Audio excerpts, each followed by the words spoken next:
Good evening and welcome to the 5:55 p.m. Board of Canvass meeting. Today is Tuesday, August 17th, 2021. Let the roll call reflect that all council members are present. We'll first begin with a Pledge of Allegiance by Vice Chair White. Thank you. Please rise if you're able and repeat after me. I Pledge allegiance to the flag of the United States of America and to the republic for which it stands, one nation, under God, indivisible, with liberty and justice for all. Thank you. Thank you. We would now ask you to join us in a moment of silence.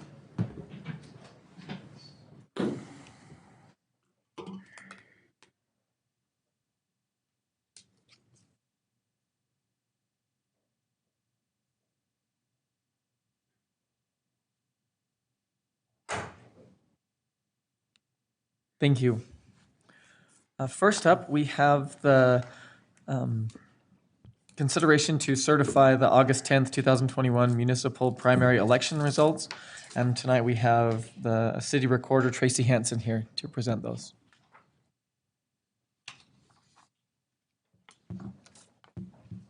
Good evening. I'm here, as the chair explained, to present the results of the municipal election, which was held on August 10th.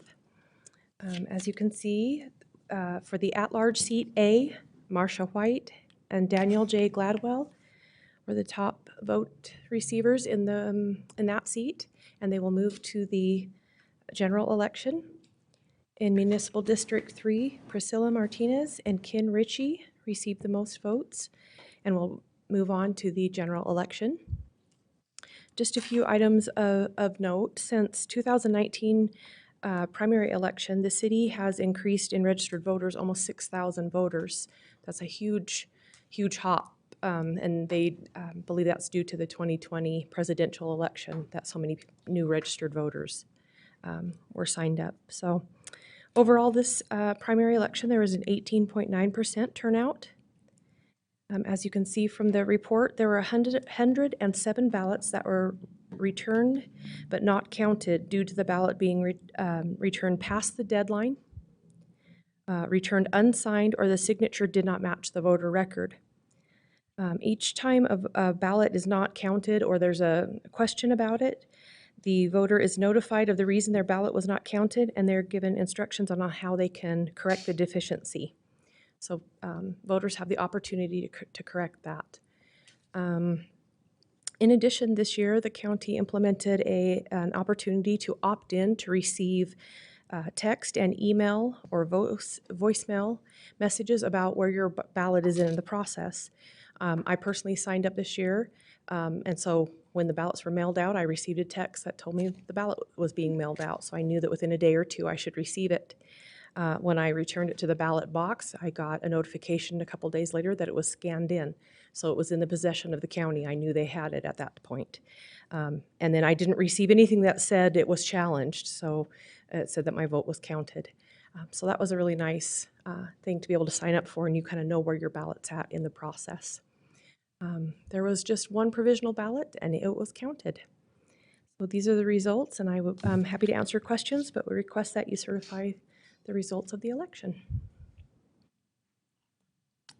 Any questions for Chair? It's just a curiosity on the ballot. It has you put your email address and phone number or phone number. On the envelope. On the envelope. Yes. Not on the ballot. You're right. Mm-hmm. And do those? How often do those get used to verify a signature or? Every ballot's verified signature is verified. Every single one is verified. If there was a question and there was an email address or a telephone number, how would they go about that? They send a formal letter. I believe they email and they call. So people receive 3 opportunities to rectify the situation, whether it's the signature doesn't match so they can come in and bring ID. Sometimes people's signatures change over time. Right. And sometimes it's not the same, so they have an opportunity to come in, or I'm not sure if they actually have to come in. I don't know the exact way. But there's ways that they can either come in or maybe they didn't sign it. They forgot to sign the envelope. So the ballot isn't actually open. It's just that little tab that they peel off. But they use that phone number and email address to reach out to contact them. Okay, I just have never heard of anybody that said, yeah, I got that email or phone call, or I just wondered how it all. Yeah, I know they does use work. it. 107 times they did. Okay, thank you. So, Okay, any other questions? Chair, I motion that, oh, go ahead. Oh, so sorry. I motion that we certify the results of the 2020 primary. Thank you. We have a motion to certify the results from the August 10th, 2021 primary election by Councilmember Chaburka and a second by Councilmember Lopez. This is a voice vote. All in favor? Aye. Any opposed? That passes. And that does it for that meeting, so I would entertain a motion to adjourn that meeting. So moved. Second. We have a motion by Councilmember Hire and a second by Councilmember Nadolski to adjourn this meeting. This is a voice vote. All in favor? Aye. Any opposed? That passes. Thank you. We can now move into our city council meeting.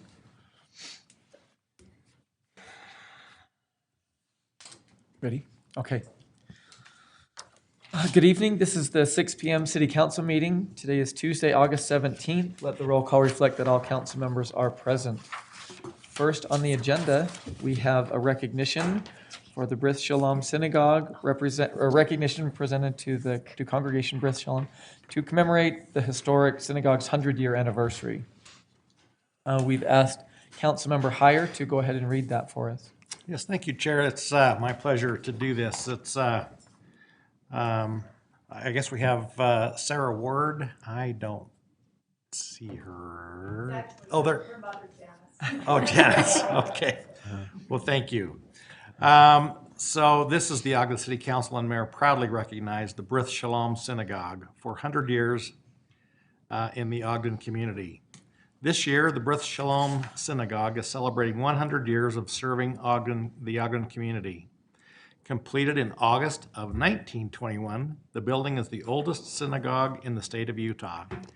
Added to the National Register of Historic Places on June 27th, 1985, the Bris Shalom Synagogue is an important part of Ogden's rich and diverse history. Serving as a home for the Jewish community, the synagogue stands as a unique addition among the many historic edifices in the city. The congregation's members it has served over the years have enhanced the broad diversity of Ogden. We are grateful to have the Bris Shalom Synagogue and its congregation in Ogden City and express our appreciation for being part of our community. We wish continued success as they continue to serve Ogden residents. And this is presented the 17th day of August, 2021. I think I've had a little history with the Bris Shalom Synagogue. I spent some time in the synagogue with groups of scouts over the years, and they've received blessings from the rabbi, and they have a beautiful program, very welcoming to our community. And I would recommend anybody that wanted to get to know them, to reach out to them. It's a wonderful addition to our community. We hope you would.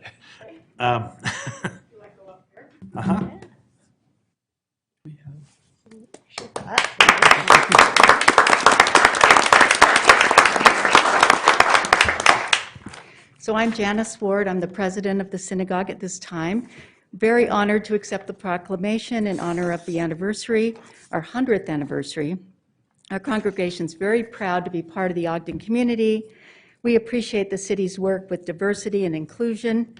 In these divisive times of worldwide anti-Semitism, we appreciate the support of the city, the Ogden, the Union Station Foundation, and the police department, which helps to keep us safe and thriving.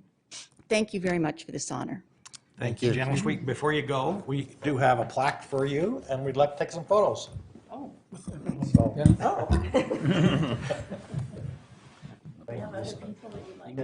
you bring them with you? Thank you. Bring them on up. Love to have them. I'm just kidding. Let's go over here. We'll do it over here.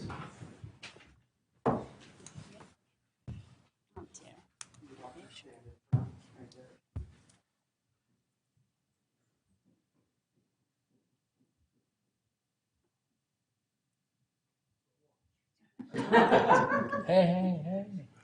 I don't want to. Anyone else? Okay, everyone looking here. All right, 1, 2, 3. 1, 2, 3, and one more just for each. There we go. Thanks so much.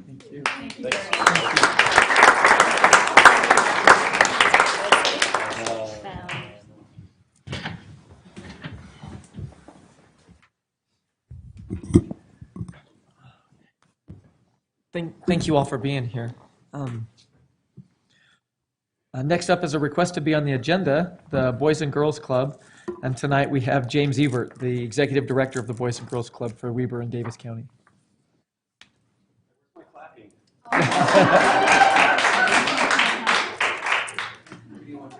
Yes, sir. So while he loads this, if you don't mind, first, thank you. It's not an opportunity I get very often to stand in front of City Council or a County Commission and express appreciation for the support we continue to get from our community stakeholders, but thank you for the time today. And if you don't mind, I'd like to say thank you to our chair, Michael Anaya, our past chairs, Kimberly Green and Troy Bullard, and one of our founding members of the Boys and Girls Club, the wonderful Jeannie Hall. They support us and they continue to provide direction, and without their support and our community support, it would be very hard for this organization to continue to function along with your support. So today, I am lucky enough to be able to stand up here.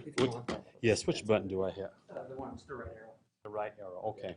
I'm lucky to stand up here today and brag about what we do.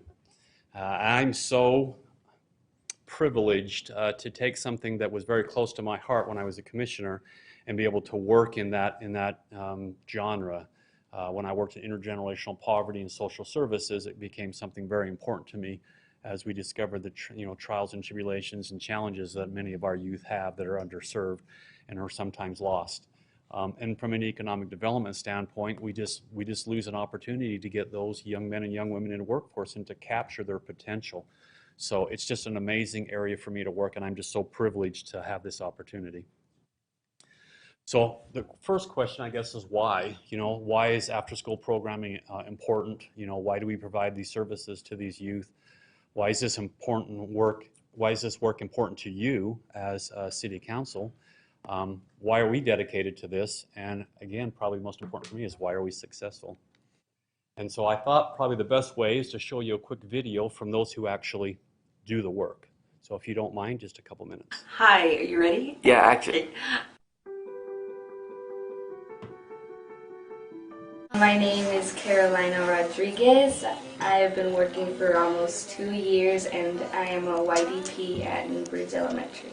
My name is Markel Gutierrez. I'm the Assistant Site Coordinator at Odyssey and I have been working for the club for 3 years. They can say I've lost my mind. I don't care, so call me crazy. We can live in a world that we design.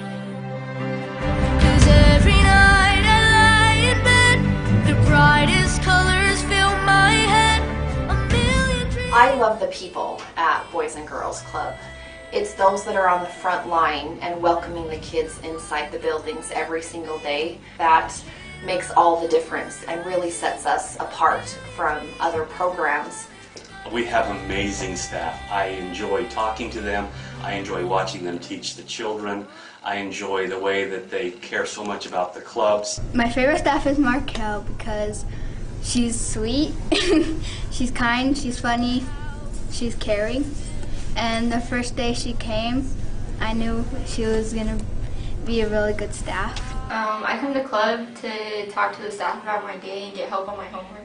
My favorite staff here at club is Brittany because I get to talk to her about my day. I can talk to her about anything and she just listens, she gives me advice, and she's just a fun person to be around. She's very creative and artistic and she just helps me through my day and basically through my life. Run away to a world that we design. Every night I lie in bed.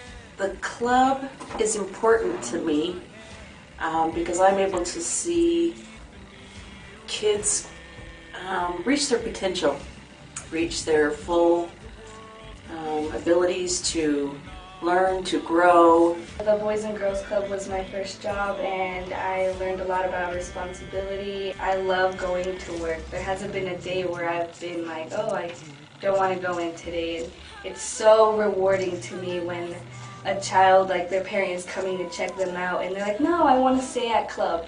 And then I know that I've been doing good. The club has helped me in my everyday life by encouraging me to continue my education. I've found it really hard to come in every day and tell our members that they need to pursue a higher education, go to college, find a career path when I'm not doing that myself. And so the club has helped me go back to college to receive my bachelor's degree. I don't want to cry on this thing. A million dreams are keeping me. A million dreams, a million dreams. I think of what the world could be. A vision of the one I see. A million dreams is all it's gonna take. A million dreams for the world we're gonna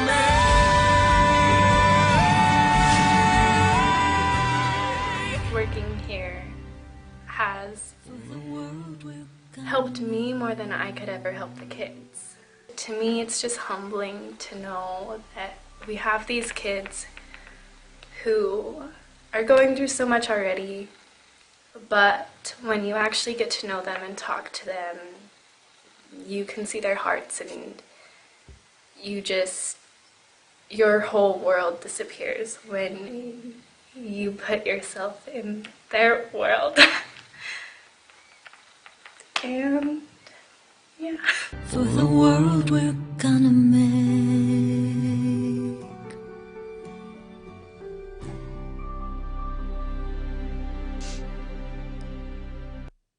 So I hope you kind of feel the dedication that our staff has, the importance to the mission.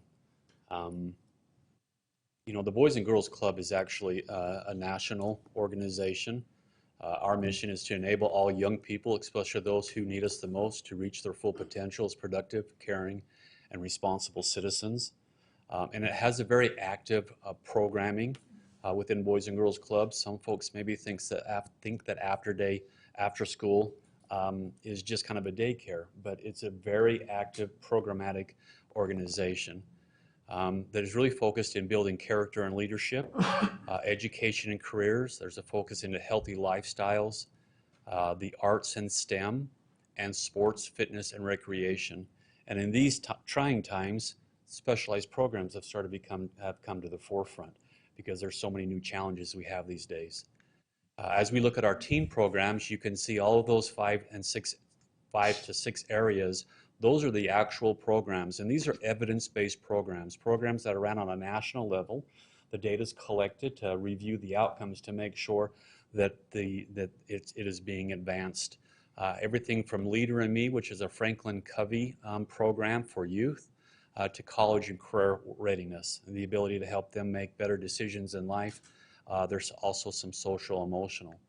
And as you can see, opportunities are afforded to them that they may never have had without the Boys and Girls Club, whether it's going on trips, visiting university campuses to become acquainted so that they're not afraid to go and higher education is not something beyond their reach, or meeting basketball stars and their idols. Those are things we try to provide to our teens. In our youth programs, again, each of the 5 to 6 areas with programs specific to kindergarten through 6th grade youth. And what I love about these pictures is that these kids are just having a great time. I love the smiles. I love to see them having experiences that they would not have otherwise. One of the programs is our Leader in Me program, which we are so happy to have the opportunity to present to these children with the 7 traits that they learn. And it's amazing how easily kids pick these things up. And so we put together just a really quick video of some of these habits, and so I'd love to Hi, show this my one. name is Avery, and I think be proactive means don't stay home and be lazy and play video games. Go outside, exercise, and be energetic. Don't just stay home and do nothing the whole entire day and be lazy. Get up and do fun things like go to a park or go to the gym. Hi, my name is Titus. Habit 3 is put first things first. Habit 3, put first things first, means if you want to play and you have to do your work, you do your work first and then you play. Hi, this is Marco, and this is habit 5. Seek first to understand, then to be understood. So understood means like that, like somebody's asking you a question, and then you're gonna have to understand, and then when they're done asking the question, they're gonna tell you if you understood, so you can do the thing that they asked you. I love how youth boil it down to the very simplest of terms, and they get right to the point. And can we get a copy of that? Yes, yes, Please. sir, you Thank can. Need to show it to my 20-year-old. It is such a privilege for us to be able to interact with these youth and help them learn some of these life lessons. And so, again, we're just appreciative for that opportunity. Beyond the programming, the Boys and Girls Club provides a safe place for these children to learn and to grow. It helps them create and strengthen ongoing relationships with caring adults and professionals. We provide life-enhancing character development through gained experiences, and probably the most important thing that I will preach until I die is that without hope, we can never really gain opportunity. There's tremendous opportunity out there, but if we don't provide hope, there's no reason for someone to reach for opportunity. And that's what we try to provide, is that hope. Many of our youth are in challenging circumstances. 46% of them are in two-parent homes, but 46% of them are in single-family homes or in foster care or with other family. And their income stratus is usually fairly low. And we provide within the Ogden School District a 100% waiver for all youth. If they can't pay for club, we'll make sure they can get into club if they're interested in participating in our clubs. We know the challenges that are faced with them moving forward in their lives. If there's a social economic challenge, 1 in 5 economically disadvantaged Utah teens drops out of school. Fewer than 30% of economic disadvantaged Utah students are proficient in core academic subjects. We know that juvenile crime rates escalate between 3 and 7 o'clock because 1 in 5 of these children do not have someone to care for them after school. And that 31% of Utah's children are at risk in remaining in poverty as they become adults, that intergenerational cycle. And so we try to provide services, relationships, examples to help them overcome some of these statistics and challenges. Now, we had a very challenging year last year with our COVID. We just wanted to touch base because we had an amazing support from this community and specifically from Ogden City in our COVID response, and we want to say thank you for assisting us in moving this forward.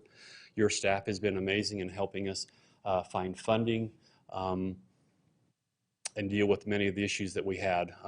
We created Boys and Girls Club television, and we produced over 100 virtual programming videos with the same individuals who are live streaming with you today, which were extremely high quality. We delivered over 1,400 meals to children at their homes and delivered their work packets if they were not able to make it to the elementary schools or the high schools to pick up those packets. And then we had actually at-home tutoring where we had staff go out and do tutoring at the homes with the youth. And then again, we followed all the CDC and health department protocols at every site. And this is just something that became a little concerning to us, and this is again a very small pool. But we did a really quick survey of some of our youth. We call them pulse checks at one of our schools, and we found that 47% of the youth that we polled are in the challenged or vulnerable category, with 72% of those youth in 6th grade, which we know is a problem because children going from 6th to 7th grade, there's a lot of physical changes and there's a lot of emotional issues going in, and if they're going in with some problems, we know that that will we'll see that into the future. And then 56 were female and 59% were Hispanic Latino. And so, again, the reason I bring this up is that we're really working to be aware of the specific issues youth have, and so that we can address them in club. And we work hand in hand with specifically the Ogden School District and the amazing staff that they have. We have school sites at Newbridge Elementary, Hillcrest Elementary, Odyssey Elementary, and we've just opened up an Ogden drop-in center that we're in the process of building out and staffing. We know there's a tremendous need within Ogden for some of these service. Because we know how many children are locked in intergenerational poverty, and we want to be able to provide services to those youth. So the answer to the questions that we asked earlier, why is it important to you, why is it important to us, is because we all care. And we have all identified the issue and the problem. And I don't know if you could tell through that video that our staff really cares. So we want to say thank you to Ogden City, and thank you to both the Mayor's Office and the City Council and all of your staff for your continued support. And we would be happy to answer any questions you may have or let you move on with your business.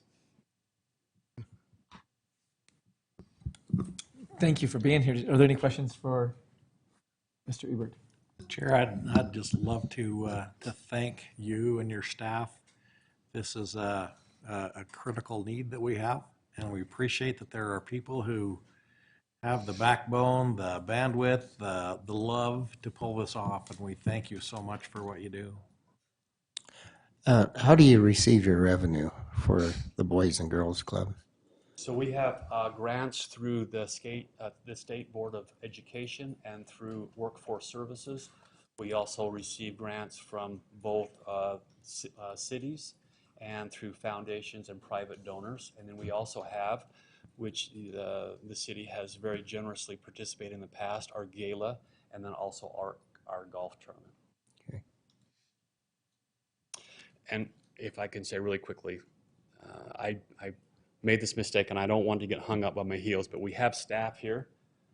We have our program manager, our operations manager, and several of our site directors, and as you can tell, that's where the rubber meets the road and the work's actually done. And I just want to say thank them for the work they do, but also for taking time out to be here today. So thank you.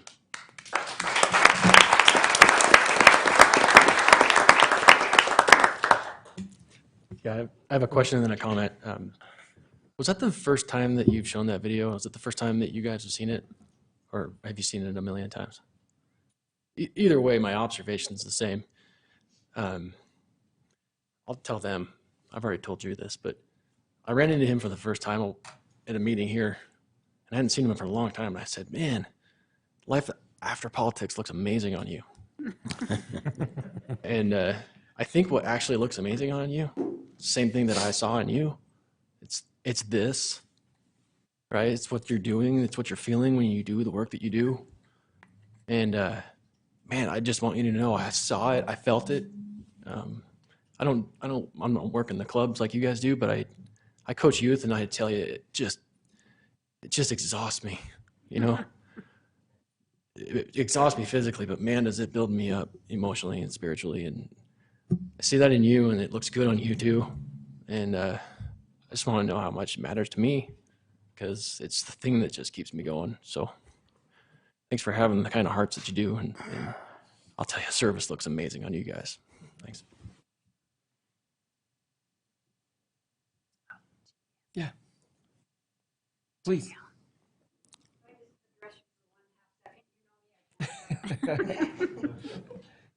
We likewise applaud James Ebert and our staff and the Boys and Girls Club. We've been here for 20 years, which means I actually started before I was dead and buried. But I can't give up because of exactly what you said and what we do. But I want to just introduce you to two staff members, and if they would stand, Kat Sanchez and Adelie Zapeta. Kat is the site director at Hillcrest. Adelie is the site director at Odyssey. They both started, Kat started as junior staff, which means she was still in high school. Adelie started as a youth development professional. These young women are both site directors. They are both bilingual. They are both Weber State students.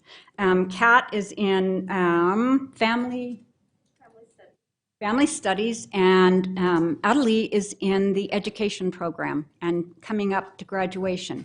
This is what we do. And I'm not real excited, but yes, I am. Thank you.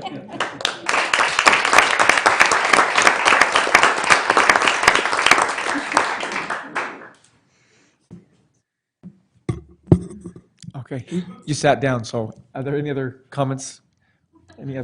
Thank you all so much for everything you do for our community, for what you do for those, like you said, that need it the most, and we appreciate it, and we do see the difference, and we thank you. Any other comments? Anybody else? No? Then I think just one more round of applause, so thank you.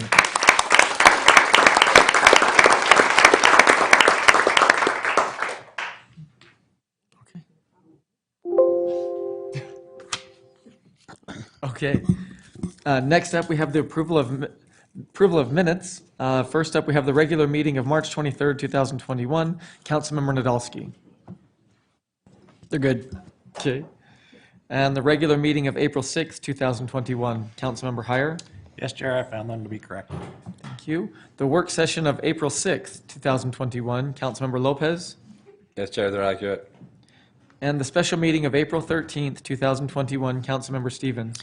Yes, Chair, they're correct, and I make a motion that we adopt and approve the minutes that have been presented. Second. Thank you. We have a motion by Councilmember Stevens and a second by Councilmember Heyer to approve the minutes. This is a voice vote. All in favor? Aye. Aye. Any opposed? That passes. Next, we is items listed on our common consent. We have some appointments to the Christmas Village Committee, the Natural Resources and Sustainability Stewardship Committee, the Ogden Housing Authority Board, and the Ogden Diversity Commission. And those names and those reappointments are listed there. Do I have a motion for the items listed on our common consent? Chair, I motion that we approve the common consent agenda. Second. Thank you. We have a motion to approve the items listed on our common consent by Councilmember Chaburka and a second by Vice Chair White. This is a voice vote. All in favor? Aye. Any opposed? That passes. We do have some of those listed here with us tonight, yeah. I don't think so. Okay. Okay. We have a diversity commissioner, but not a reappointed one. Okay. Next up, we have reports from the Planning Commission. First is the Lynn Community Plan Amendment and Rezone at 140 to 152 West 2nd Street and 139 Wall Avenue. We have Greg Montgomery, the planning manager, here to present tonight. Good evening, Chair and members of the council. You have two items that the Planning Commission has made recommendations on for you to consider tonight that are interrelated, doing with the proposed project at 139, 140, 142 2nd Street, and it also includes 139 Wall Avenue, 139 North Wall Avenue. And I'll kind of take the first step, talking about the Lynn Community Plan, because without a decision on it, then the second step wouldn't take place. So the city received a petition a while ago in October to look at a possible zone change to the corner of Wall and 2nd Street. This is the area of the Lynn Community Plan. And in that petition, the petitioner had several people who signed the petition, included these properties as shown. The Strickler property on Wall Avenue, the Woods property, the Jones property that is in the interior part of the block, and then the Giboney property that is on 152 West 2nd Street. Those were the people who signed the petition, and in addition to Mr. Strong, who is presently doing the townhome development, 30-unit townhome development on 2nd and Wall.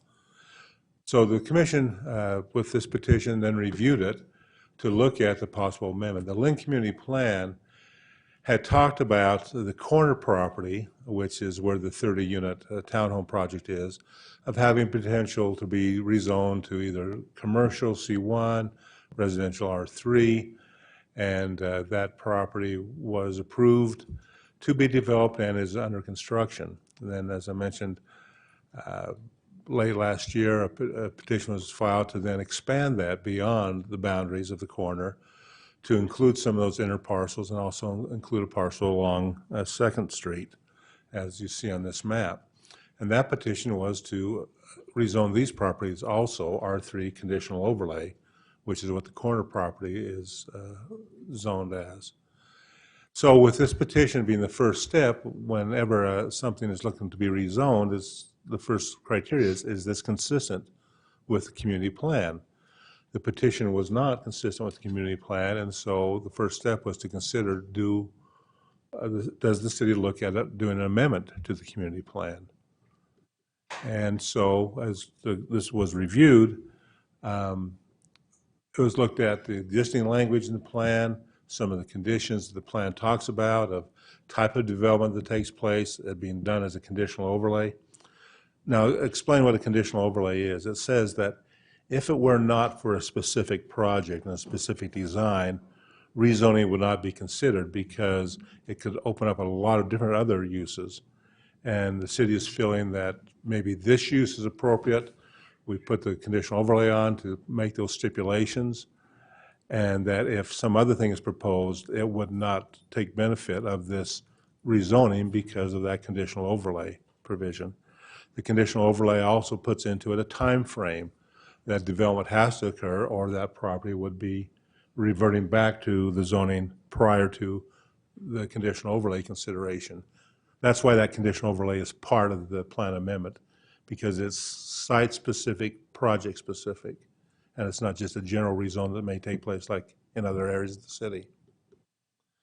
In that petition, something that was different from the petition of 2019, which was to rezone to R5 and which the Planning Commission recommended denial and which later was revised, additional people signed the petition.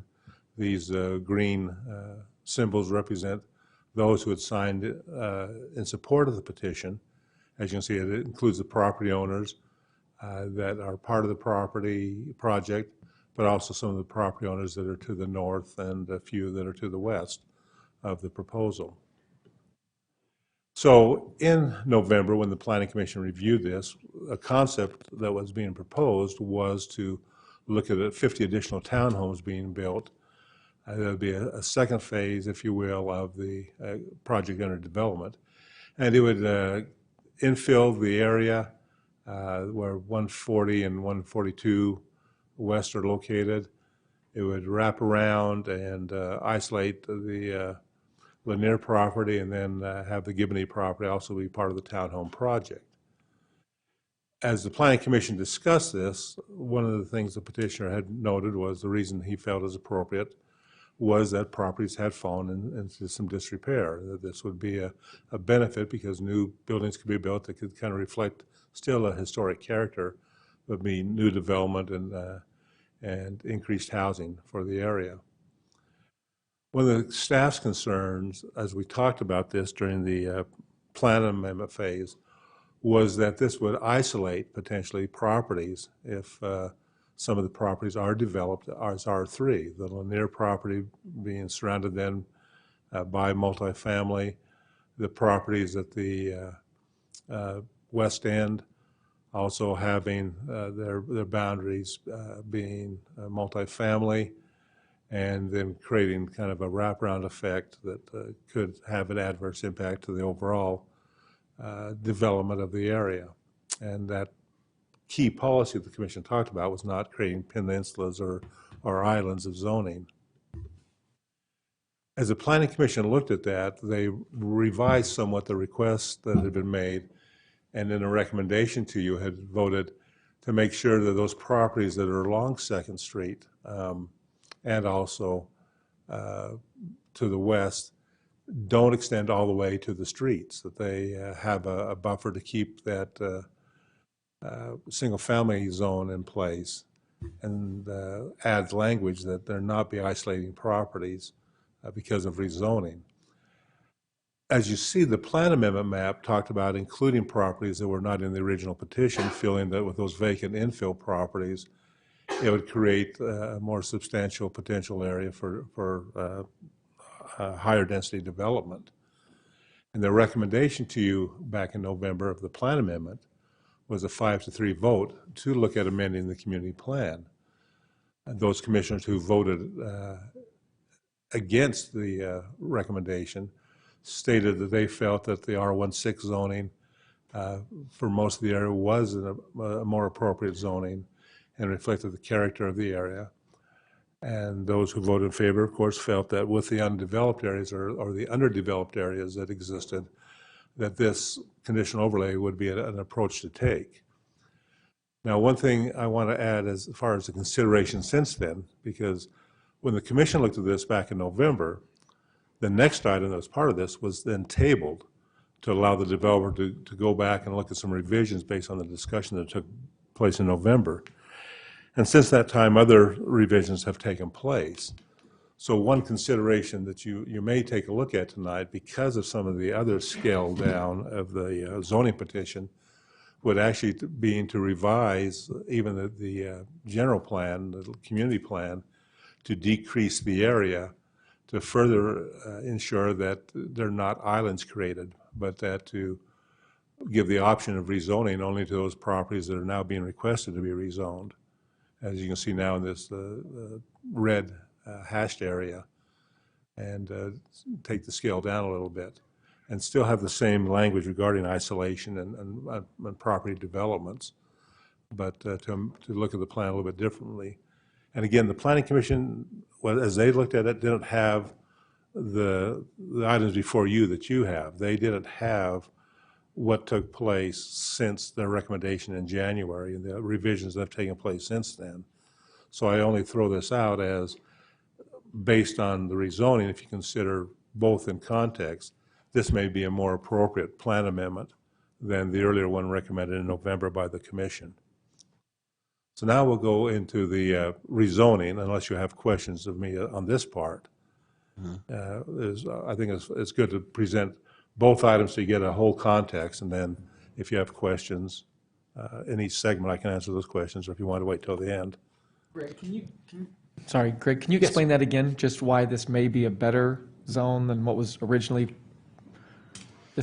Why the plan amendment may be better is because the overall context, when you look at what could happen in the future in terms of development, especially with the Gibney property being taken out of the rezoning, and then what that does to the Baldwin property, which is immediately to the north of it, how that keeps it in that R16 category and lets the R16 development on some of those larger parcels that still can take advantage of zoning and add more units, but more in scale with the rest of the neighborhood, and let the infill take place of those two properties that are between the Baldwin property and the underdevelopment, that area in the red, have an option to develop as R3. So that's why instead of keeping the R3 going further and further down, say here's the boundary, here's the edge, to avoid those ideas of islands or peninsulas of whatever may happen along 2nd Street, and say this is the edge to that. Okay. Do you mind just clarifying, so is it just the 152 that's now removed, or is there anything else that's removed in between there? 152 is now removed, okay. And the Baldwin, as far as the plan amendment, let me just go back. 136. Yeah, so you see that larger area on this map that's shaded, that's cross-hatched. That is the western edge, and then compare it to this one. So you see both those large pieces, and those are about 10 acres that would be removed. On some of those at the first that were included in the petition, but now are not in these, but the developer has made some type of a bid for those other properties? He's tried to put them under contract, or? Well, as I understand it, and the petitioner is here tonight, so he can maybe clarify that, but a couple of the properties were under option, are under option, and pending what happens with the rezoning petition. One property, the Wall property, has actually been purchased, and so that's kind of their status. And he so he can clarify further. So if it passes, then he could actually go and acquire some of these other properties and continue on with his development? Yeah, that would be his prerogative at that point to determine. Again, the conditional overlay, which will be the second step, would set a time frame and a time limit of what can be done, when things have to happen, if that zoning is going to stay in effect. Okay. And the parcel of ground that we're looking at the present time, how many units is he planning to put on that piece of property? So that'll be the next item we'll talk about, the actual Okay. rezoning and the development agreement. All right. Okay, I guess we need to jump to the next.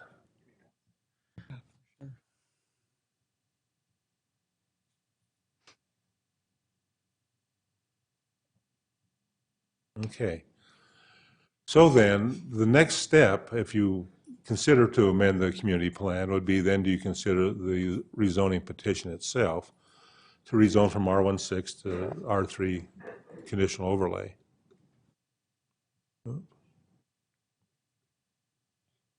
Greg, do you mind if I ask a quick question? So I noticed, on that petition, there's some names there that now are no longer part of the petition. I know that the developer purchased one of the properties, and then the other one was 152. So how does that impact the petition overall? So we would still look at, in terms of the development agreement and the petition, that the context is still an inclusive project, but rezoning for what could be townhomes will be limited to the 140, 142, and 139 Wall. Sounds good. Okay. So again, this is the original petition, the properties that were included in that. Again, the concepts of what would be proposed to happen on those properties. And when the Planning Commission looked at it in January of this year, this was the concept that they looked at. To have the townhomes more on the inner properties that don't have frontage directly onto 2nd Street, and then to develop some single-family lots along 2nd Street itself, but have access into both projects off of an entrance on 2nd Street. This was in response to, again, the things that took place in November of 2020, and so this was that revised drawing. And then, as the commission reviewed this, they looked at it that this would be the townhome development, some single-family development. The intent was that there be a private subdivision, so so units could be sold and owner occupancy could take place.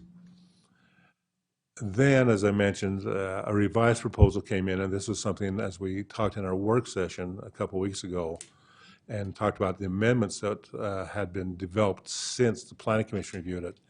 This is that amendment now, that there'd be 43 townhomes, and then the 140 would also be preserved and kept in its condition and be one of the freestanding buildings in the development. That the access that the Baldwin property has, that its right-of-way would be retained and not be shifted to different locations, but that access would be retained and become part of the development, recognizing the need to keep that access. And the number of units would change from 34 townhomes to 43 townhomes. Now, this is a concept drawing, and what I want to make mention here is this has not been reviewed, doesn't meet all the criteria of the group dwelling. This is the concept in terms of zoning, of what would anticipate taking place, but this does not guarantee that this is the project. That's the limits. 43 would be the maximum units. Would have to review it under the group dwelling ordinances, and as you may recall, back in October of last year, we changed some of the group dwelling standards as part of the development that took place with all the other apartments and commercial zones, and made some changes in the group dwelling ordinance as well. So again, this is not saying, here is the final site plan, it's all worked out, all the details are there, but this is the concept that would be proposed, that if you choose to rezone, would be what would be limiting the project to a maximum of 43 units, preserving the 140 north, preserving the access to the Baldwin property, and then development tying into the accesses of the present Phase 1 project. Again, the concept of what the units would look like in that area. And then, as we looked at it now, scaling back from what we had shown you 2 weeks ago to what the actual rezoning would look like now, what it'd do is keep the Gibney property with its 332 feet of frontage in the R16 zone, and this project itself would only have 36 feet frontage on 2nd Street. And that change was to try to avoid creating the peninsulas or islands, and look at it more as an infill of some of the underutilized land that exists between the Baldwin property and the development that is taking place. As I mentioned, one of the key parts was the access road. This is its present condition. Well, this was the condition prior to development. And of course, this is what it looks like now as the development is taking place at the townhomes, and keeping that access. But then you can see further back, the 140 north, that it would also be preserved as part of the new project in this proposal. These are the some of the structures on the properties. Again, the 140 West and what its appearance is being preserved, and the development around it would kind of look at the same type of brick to help match the home as it exists, and preserve those historic features, as that's one of the contexts of the development agreement, of language to help, again, can tell the story, preserve the home, and you'll be able to try to add to the Bingham Ford area in terms of new development versus retaining some of the old characteristics. So on January 6th, the Planning Commission recommended on an 8-0 vote to approve the petition to rezone from the single family to the R3, and now, as I mentioned, excluding now 152 from that, with these conditions. Developing the row homes, the townhomes, and keeping west of that, keeping it R16. The subdivision would match boundary adjustments that would take place in combining properties, that they incorporate 140 West into the development. Here I remove the single lot provisions because the layout itself would now be more to future development and not what had been talked about in the Planning Commission, since it was not part of the rezoning, but still be part of the development agreement. And then the petitioner work with the Landmarks and Heritage Foundation to look at how do we keep some of those historic items. In the townhome, looking at the matching as a color key, the farmhouse, and then maintaining the legal access to 150 West 2nd Street. So that is the second item in the Planning Commission's recommendation on that. Greg, was there any mention of the ditch rights and the ditch? They were not tied into the development agreement. Those are things that under normal site review would take into consideration of existing easements, right-of-ways for irrigation systems, and making sure that the development will still allow those to flow through to the people who have the water rights beyond this property. So those are more of a site development rather than an item put into a zoning. Are they part of the conditional overlay requirement? Again, they are more, the conditional overlay is more overall concept and theme and not into the site plan review criteria. I see, okay. So those would be something that if development went went forward, we would tie into those site plan review Well, the comments. reason I mention it is because it has come up on several occasions with telephone calls to me, and it's also one of those things that's easy to overlook if it's not documented very clearly. Right.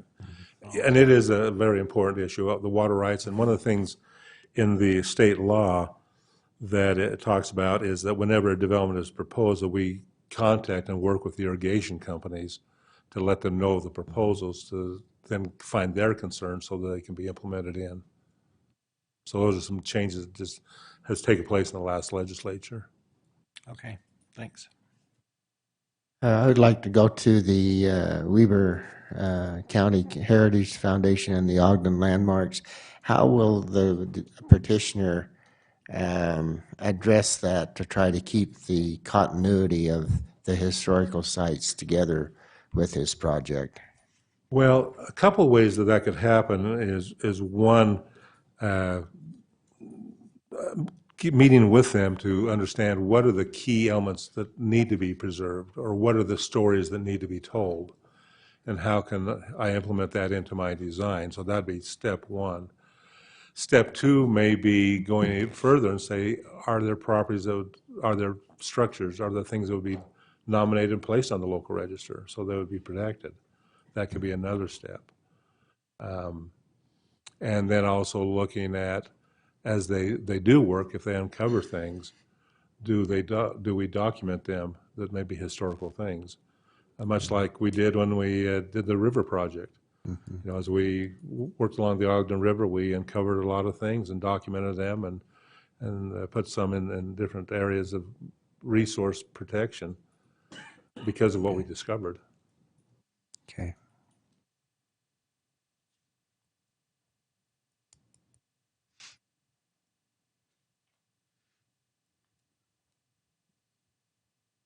Any other questions of me?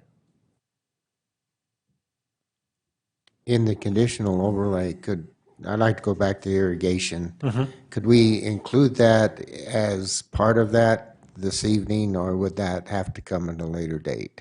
No, I mean, you could include it. I just explained why we didn't put those in there, but if that is a key feature that if it were not for this provision, we would not look at rezoning, that'd be something that you could always add.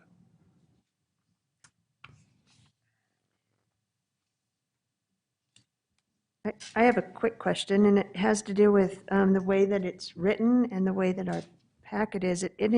Currently, it includes 152, and now you're suggesting that it shouldn't, and so I'm trying to... Well, I know we'd sent an amended legal description, an ordinance, and I know it went out Thursday afternoon that we sent to your staff, so I'm not sure if they revised that in your packet, but we had sent those changes of ordinance taking that address off of the rezoning.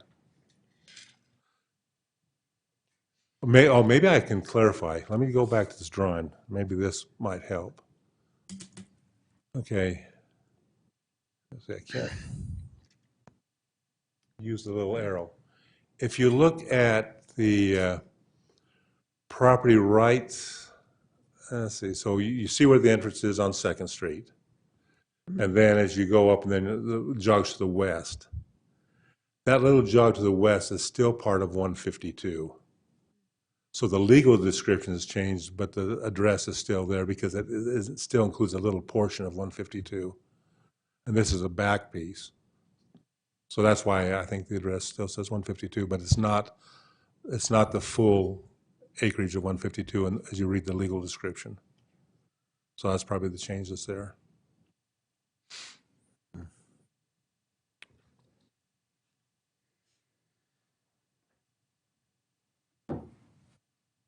I think I'll talk about going 60 feet west, then 118 feet north, and to include that little piece of 152. So he'd have to purchase that property then? Correct. Okay. For this drawing to work, yes.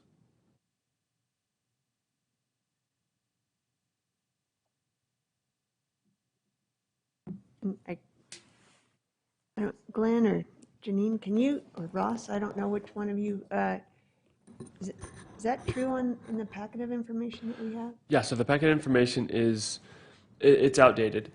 We did receive a new ordinance last week. I wasn't aware of these changes in the ordinance, though, so I didn't update the packet. But I included the new ordinance.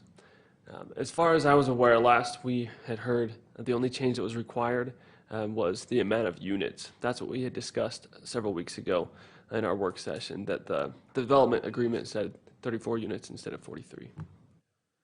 So I was not aware of a change to the ordinance in this regard.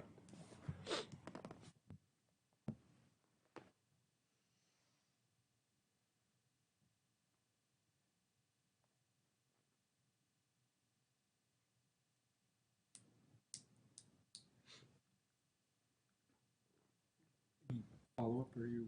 No, I'm not sure what exactly we're Hear from the looking at and folks. voting on, I guess. Huh? So let's hear from the folks.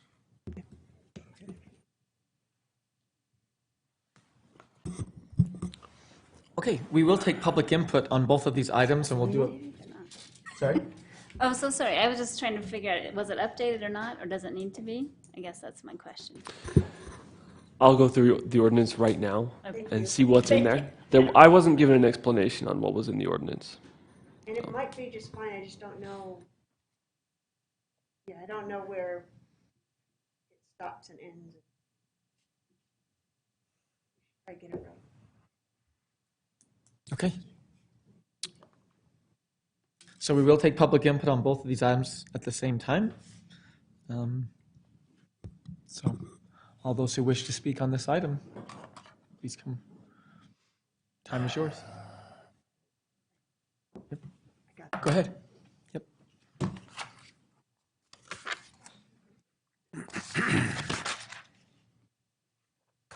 So I am Dana Peterson, and I currently live at 140 West 2nd Street, and I have been there for going on 8 years.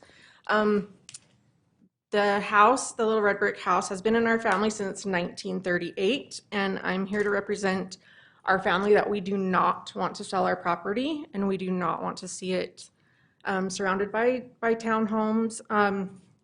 We want to preserve the history of it, and even though it's been proposed that maybe to build around it or to try to do things like that, it's definitely going to get lost. And there's so many buildings and structures and townhomes are a dime a dozen these days, but historical sites like this are not. And our goal would be to stay there. We would like to stay there. We would like to preserve the history. We've gone to great lengths over the years, any of family members that have lived in it and us, to preserve the history. We've gone as far to, one time we had bees in the walls. We took brick by brick, we took each brick down to take care of the problem, and then put each brick back up so that we could preserve all the original brick of the place. We are also been in contact with the property owners next to us, the two homes next to us, that we would also like to buy their property as well. So if we were able to stay there and purchase the property, we would also like to work with them to purchase the property as well, to help get that cleaned up and back preserved. So we just, there's a lot of history there and in that surrounding area, and I would just hate to see it get lost. And I just feel like even if it was, the home itself was kept, building around it is just going to get lost. So we would just like to see it stay how it is, and we want to stay there and continue the memories that have been in our family since 1938 and continue to preserve it and be able to pass it on to others. So that's how our family feels overall. So, may I ask a question? Yeah. Chair? Yes, please. Do you mind just telling me your address again? I'm sorry. 140 West. Yeah. So we appreciate your consideration to be able to keep it there and keep the history and be able to preserve what few things there are like that around in this area today, and to help that go forward. So can I ask a question also? Yeah. So right now, that's actually in the area, right? The 140 is in that area. Okay. Yeah, we're the one straight back, the little red brick house straight. Are you the one that lives there Yep, currently? yep. I currently live there. I've been taking care of the property for the last 8 years. See, so you're the niece, aren't you? Yeah. Okay. Yep. Yeah, we have this binder that has all this history that I have, and it even has the deed that Grandpa paid $1,600 back in 1938. And we want to keep the history, keep it in the family. Thank you. It's nice to meet you. Thank you.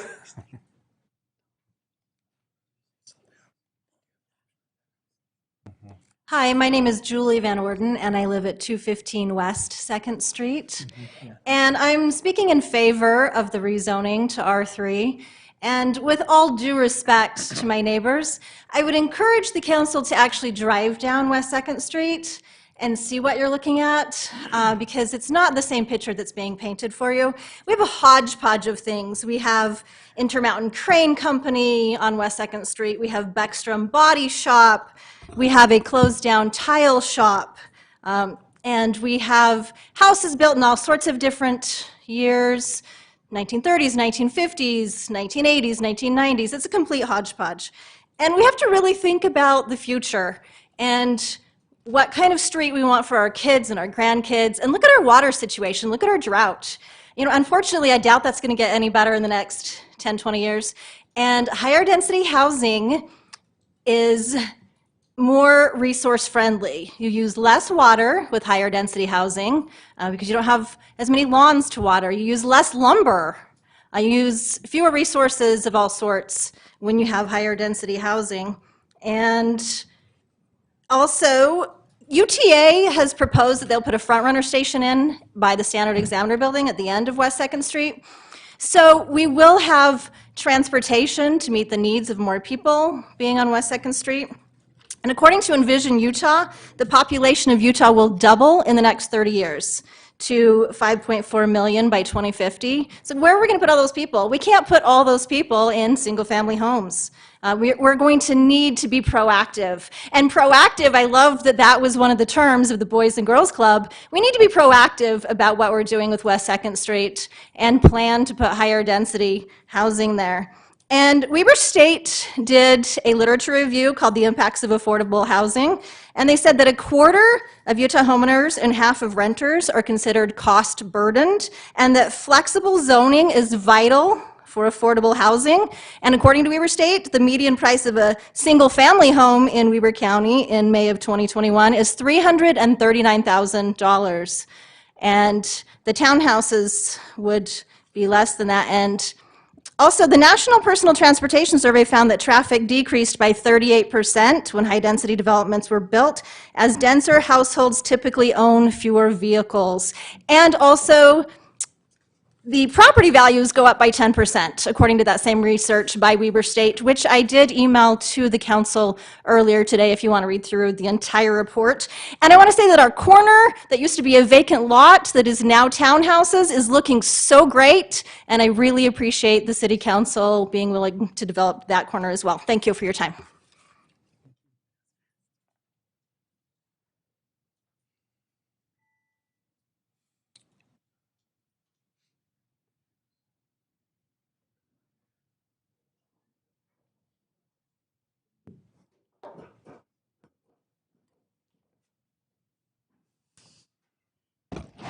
My name is Anna Keogh. I live at 301 West 2nd Street. And I just got to tell you, my hearing aids aren't working, so I missed a lot of Greg's presentation and comments.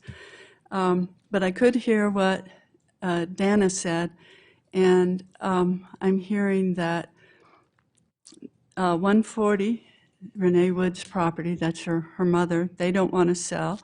And they want to buy Betty Jones' property, which is next door, and retain and Bob Gibney doesn't want to sell those.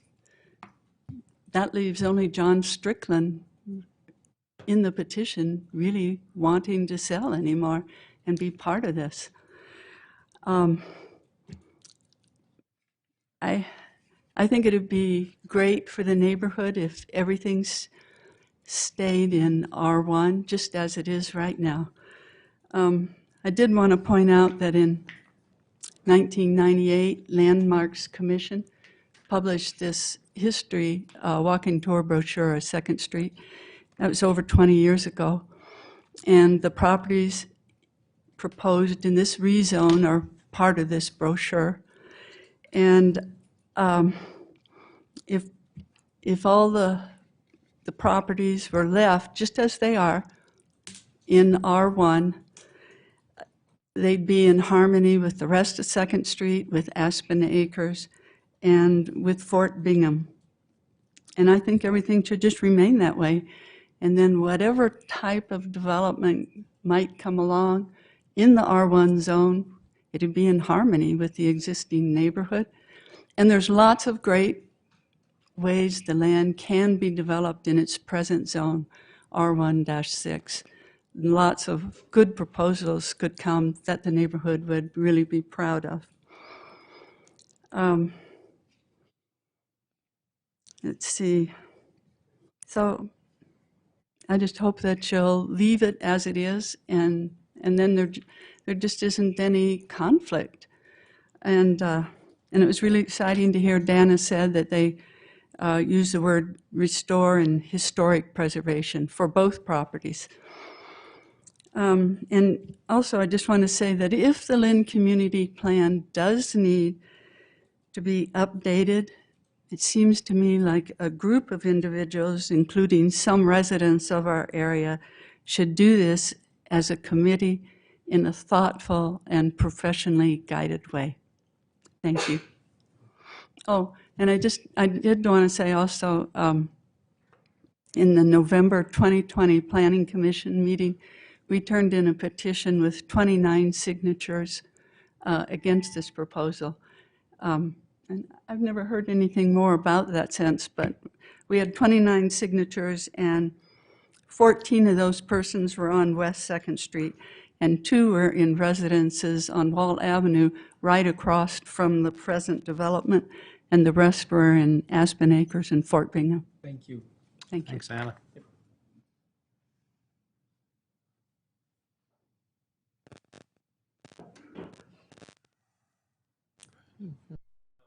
Yeah.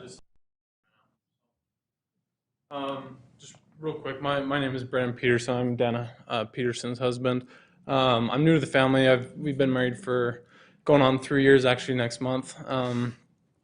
And really, I mean, that place is the most perfect place to live. I grew up in Layton, so pretty busy there. But living in a place like 140 West 2nd Street it's amazing. It's hard to find stuff like that nowadays.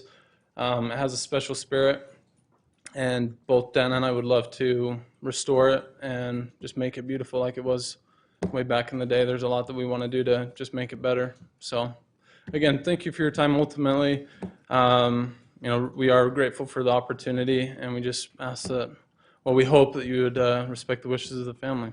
So thank you. Thank you.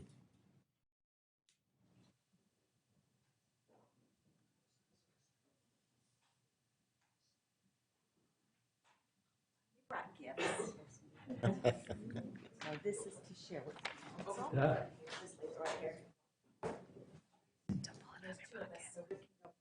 Take what you want. Are there any hot peppers there? No, but you can stop by. Man. There's plenty at home. So my name's Richard Krieger. I live at 159 West 2nd Street with my wife. And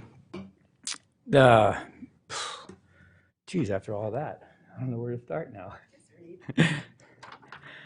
So let's see. The Meet Sister Shoshone thing was unbelievable. It really showed how much people really do care about the history there. And we couldn't believe how many people showed.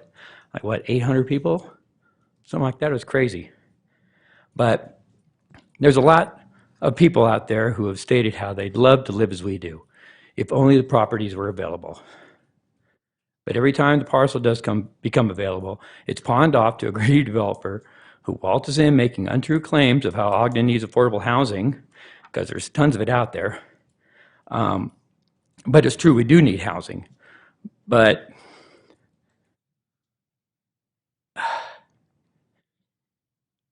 we have something here that other places just don't have. These things, I've been working in the industry for 30 years, and everything out there is restorable. It's a resource. Historic West 2nd Street is,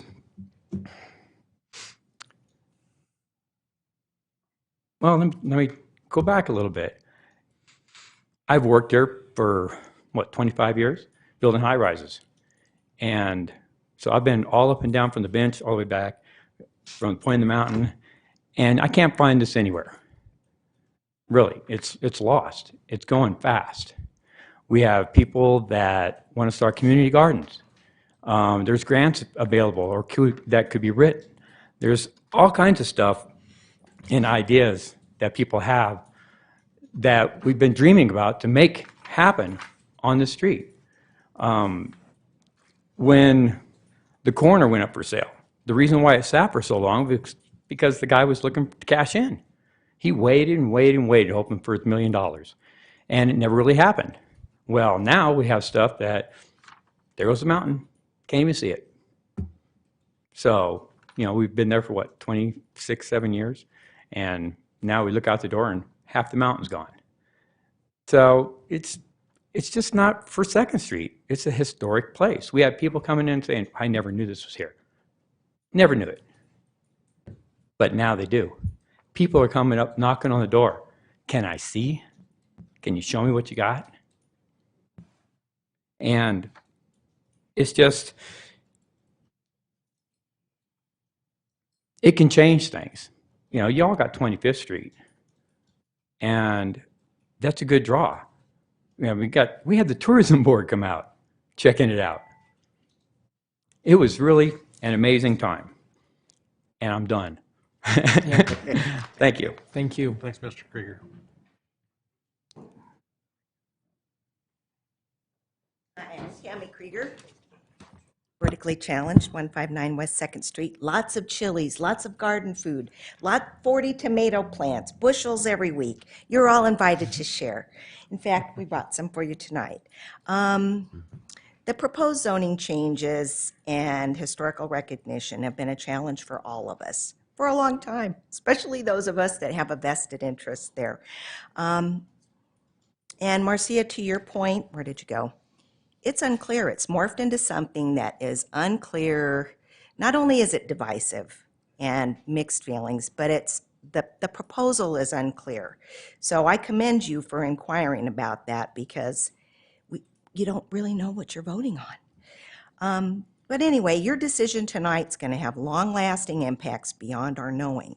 And as an experienced analyst for a federal government agency, I've gained some skill in projecting risks and impact on a broader scope than most, along with best decisions for all the stakeholders.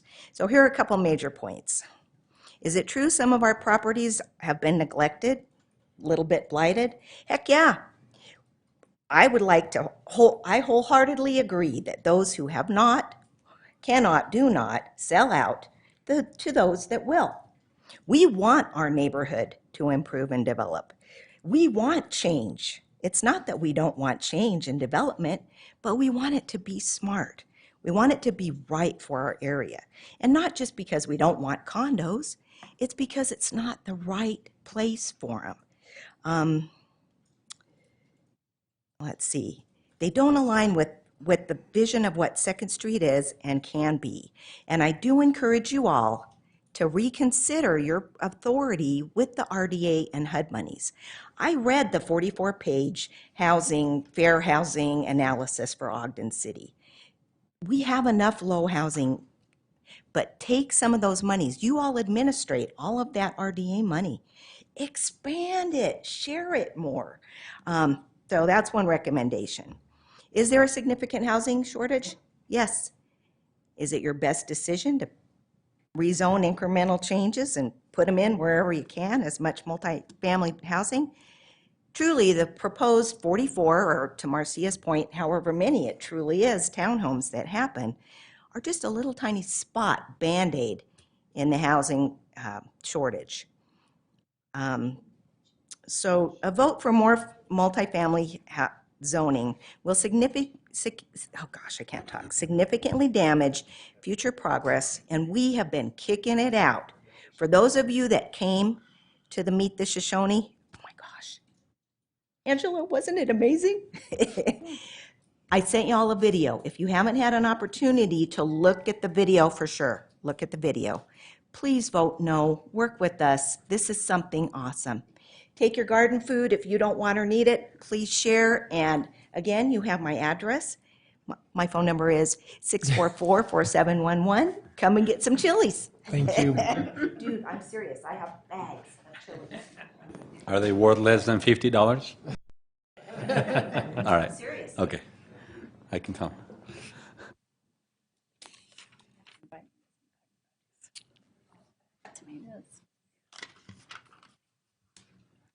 Hello, my name's Chris.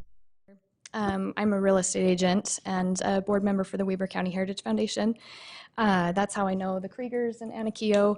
I helped the Kriegers purchase the property next door to them. Gosh, how long's that been? Year and a half? We've owned it for a year. We have Yeah. 2 houses just to save Art Stone's farm. To save their farm. So that's how I got involved in this neighborhood. I don't live in the neighborhood. I do live in Ogden.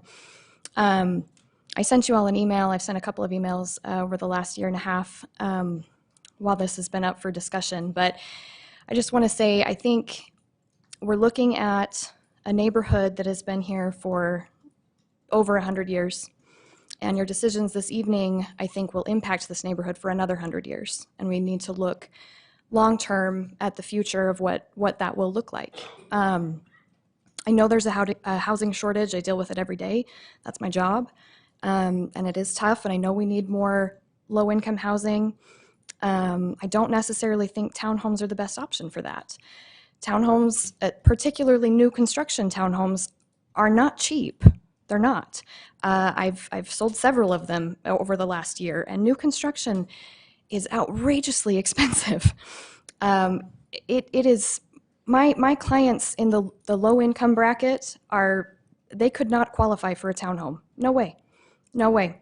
They are going to be, I don't know what they're being sold for. I have not looked at what this development is being sold for, but on average, they're still over $300,000. And you still have HOA fees on top of that. They have to maintain their FHA certification for low-income buyers to be able to purchase them, and that's long-term. They will probably keep that certification to start, but we can't guarantee that they will stay FHA certified long-term, and that's what most low-income buyers use to purchase homes. I think that we have all this beautiful acreage that we don't have anywhere else in Ogden, nowhere else. And I would just love to see new construction, single-family homes, small cottages, something similar to Ogden bungalows that Ogden City helped with. I think that started in 2014. That is a beautiful neighborhood. And I think we could do something like that on West 2nd Street that's more in character of the existing neighborhood, that pleases everyone, that could stay closer to low-income housing, because townhomes won't. They do for a minute, but as phases continue, they get more and more expensive. Those HOA fees go up as cost of maintenance rises.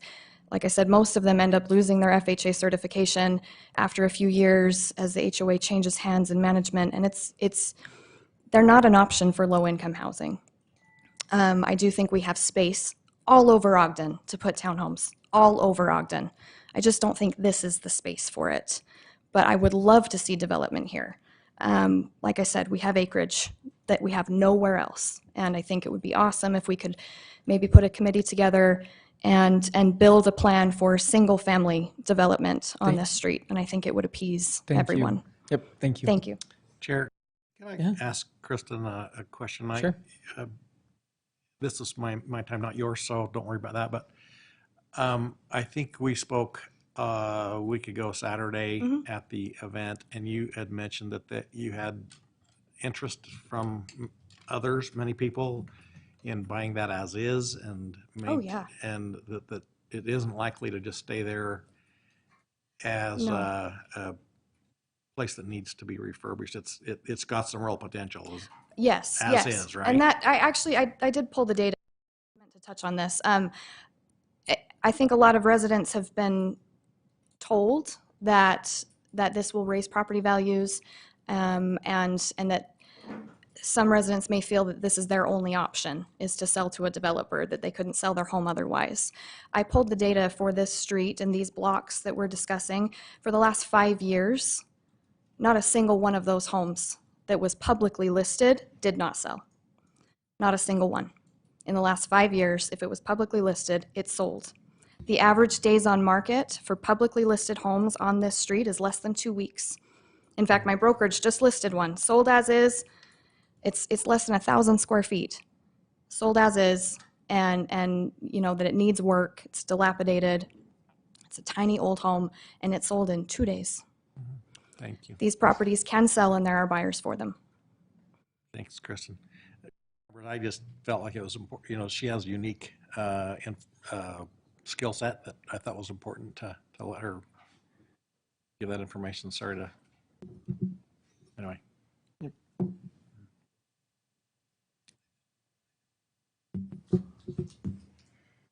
Hello, my name's Baldwin, and I have the the property that butts up to these apartments that are being built up that dirt road that you were seeing on the map. And What's that address? 150 Okay. West Thank you. Rear. Thank you. That dirt road is the old Pioneer Road that was used by the Pioneer. It was the oldest road in Ogden, the first road.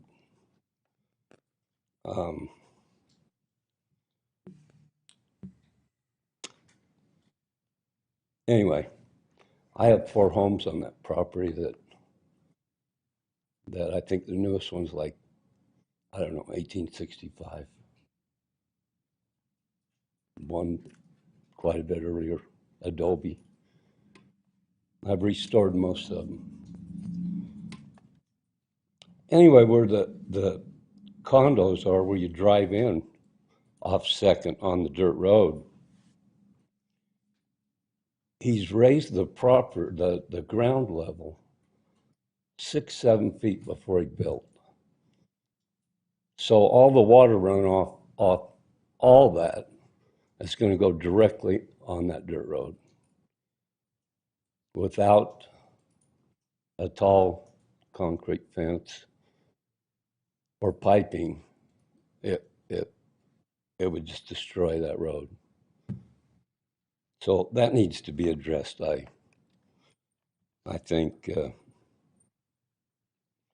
I met him there, and we both agreed that the road was to stay dirt and not tar. We also, I asked him what his plans were there, and he told me he was going to build homes back there. Now, this wasn't very long ago. Not apartment. I call them apartments because they rent. They don't buy. So he told me they were going to build homes. That's his plan. But it looks like that's changed also.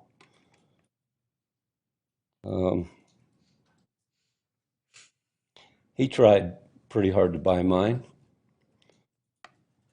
and I told him I wasn't interested.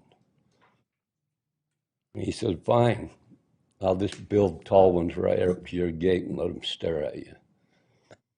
That wasn't a very comfortable feeling.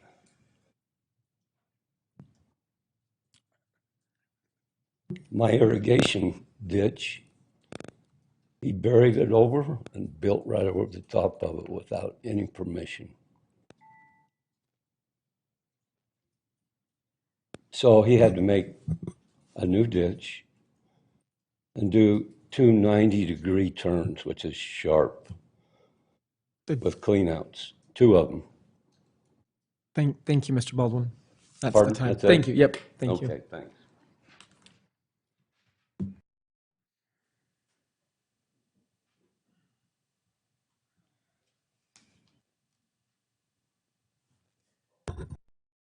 Hello, I'm Dustin Peterson. I'm here as a real estate agent that representing. I've helped put all these parties together to possibly do a development. 9 months ago, it's been since the Planning Commission approved and sent this before you guys. It's been 9 months, but we've been waiting. I can understand that the homeowners are very anxious to do something, and so I do have to clarify as far as the Giboney and the Harts, there are contracts with those properties still. I understand that the Harts' niece wants to buy the family's property, and she could obviously approach the developer and keep that property because he has no plans on doing anything with that property in terms of taking it down. So if she has an interest in buying that property, she could definitely approach him. We walked the streets, well, it was before COVID, and to ask about what people thought about this development, and they kept saying, well, they're rentals, they're going to be apartments. These are not apartments. These are single-family townhomes that are sold individually to individual people that live in them. And so, yes, something needs to happen with this area because it is blighted. For a matter of fact, I was walking down the lane that he said Baldwin mentioned, and his son came to walking down the alley with a bat to come after me because he thought I was somebody going in those properties. He just chased two people out of those properties. So it is an area that needs to be cleaned up. It's hard to get development money and get all property owners at one time to agree to develop. And that's what we have right now. We have property owners that have all wanted to agree to sell. Yes, there's some frustration because it's taken so long, but getting them all to come together at one time, they're not asking for ramp money or TIF funds or anything else. They're coming with their own funds to develop this land. And as far as who can qualify for this, I heard that low-income housing, yes, it's going to be hard for people to buy homes going forward. The average home price in Weber County is $383, which means that you roughly have to make $27 an hour just to qualify. That's with no other debt. So if you're going to buy, it's not going to be a cottage because a cottage is going to run $400,000. It has to be a townhome or high density or you won't be able to live in there. So anyway, hopefully that clarifies the status of the contracts. Thanks. May I ask Thank a you. question, Yes, Chair? yes, please. I'm just curious, so I'm a little confused about the 140, since you're saying it's under contract. And Correct. the family is saying that they want to keep it. So can you Correct. explain that a little bit? There will be some, I don't want to talk about contracts Okay. because in terms of what the family want to or not want to do with the developer, because that's talking contractual stuff. So, but as far as they'd have to be here to speak for themselves. I can't speak on their behalf, but there still is an outstanding contract. So your group won't consider building single-family homes? They are on the Giboney property. Okay. The one that's not going to be changed out of the zoning. So there'll be a continuation from Wall, and I'm not speaking for the developer, but I'm just speaking for what has been from Wall where the existing townhomes are, it will go up to the lane. Where the lane is, that's where the townhomes will stop. Then the Baldwin property starts, which will be single-family homes, so nothing will change there. So the Giboney property will have to have, it could be a cottage, it could be a townhome style, not a townhome, a ranch-style home. It could be anything because it won't change the zoning. We're not asking to change the zoning there. So. My understanding is that that isn't what we're considering this evening. Is that right, Chair? Because we're not looking at the Bob Givney's section down. We're just looking at the townhomes this evening. Well, Is that right? As Greg said earlier, there is a part of it. There has to be a part of the Giboney. It's part of the. Yeah, but not the whole section. Not the whole section, no. Yeah. Thank you.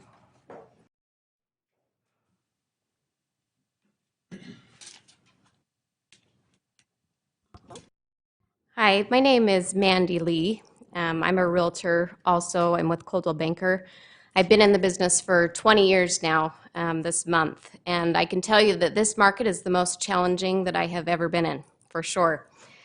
Utah is ranked #1 for the strongest pace of job growth, along with low unemployment, low mortgage rates, few mortgage delinquencies, and low state and local taxes.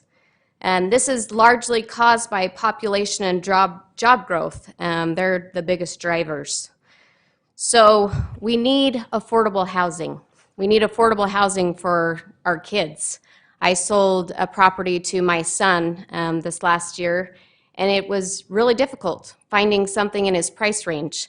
As Dustin stated, the median income for Weber County is $383,000. I have spoken with a developer. I've worked with a developer. I've known Sean for 13 years, and he has promised that they will be under that housing price range, under the 383. That does qualify, just to clarify, that does qualify for FHA certified. It's a condo. There's a difference between a condo and a townhome, and a condo is what wouldn't qualify for that FHA. These are townhomes. The definition of a townhome is a tall, narrow, traditional row house, generally having 2 or more floors. So they are individually owned, and I just want to make sure that it's clarified these are not apartments. Townhomes are what this generation is buying right now, the generation of our children. They want to play, they want to travel, and they don't want to have to worry about yards. And while I can appreciate the history of the area, this is the reality of the market that we're in. This is affordable housing. And I just want to say a couple of things about the developer because I personally have known him for 13 years and worked with him on other projects. Developer can be a term that people don't want to hear, and it's a little bit jaded. Of course, there's developers I've worked with a lot that aren't the best to work with, but I can tell you that Sean is a very honest, trustworthy human being, not just a developer. Of course, he has to make money. This is what he does for a living, to provide for his family, like all of us. But I've seen his product. He doesn't cut corners, and he is more than willing to work with everyone on this project, and he's shown that the last 2 years, trying to accommodate everybody in the situation to keep the history of the project while also allowing affordable housing. Thank you. Thank you.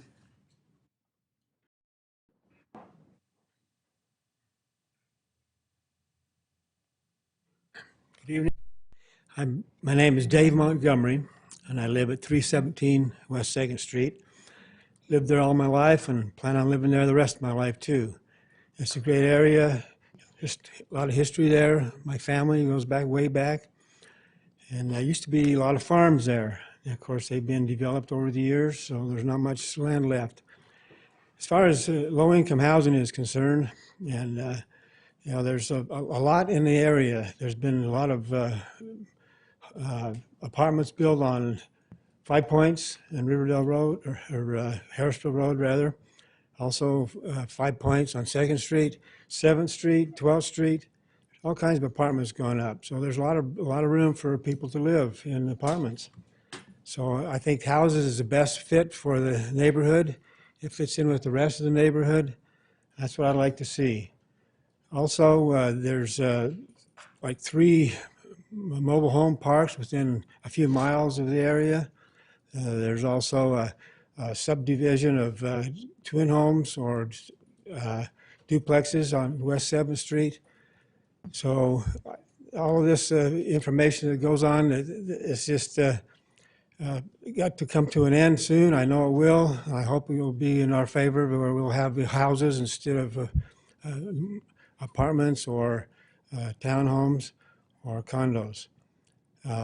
One thing I would like to say is the traffic. I've mentioned that before. It's horrendous, and it's going to get worse. We got entrance to the freeway on 2nd Street. We got BDO development, and there's thousands of employees there and thousands more coming. Yeah, we got the front runner coming one of these days. So I think it's going to be a disaster with the traffic. There's like 100 feet two entrances to that development, one on Wall and one on Second Street, and that one on Second Street is like it's going to within 100 feet of the intersection there. You can only turn right on there. It's going to be too much traffic going on the left lane, turning left, going on Wall Avenue, going north. So I vote for Holmes. Thank you very much. Thank you.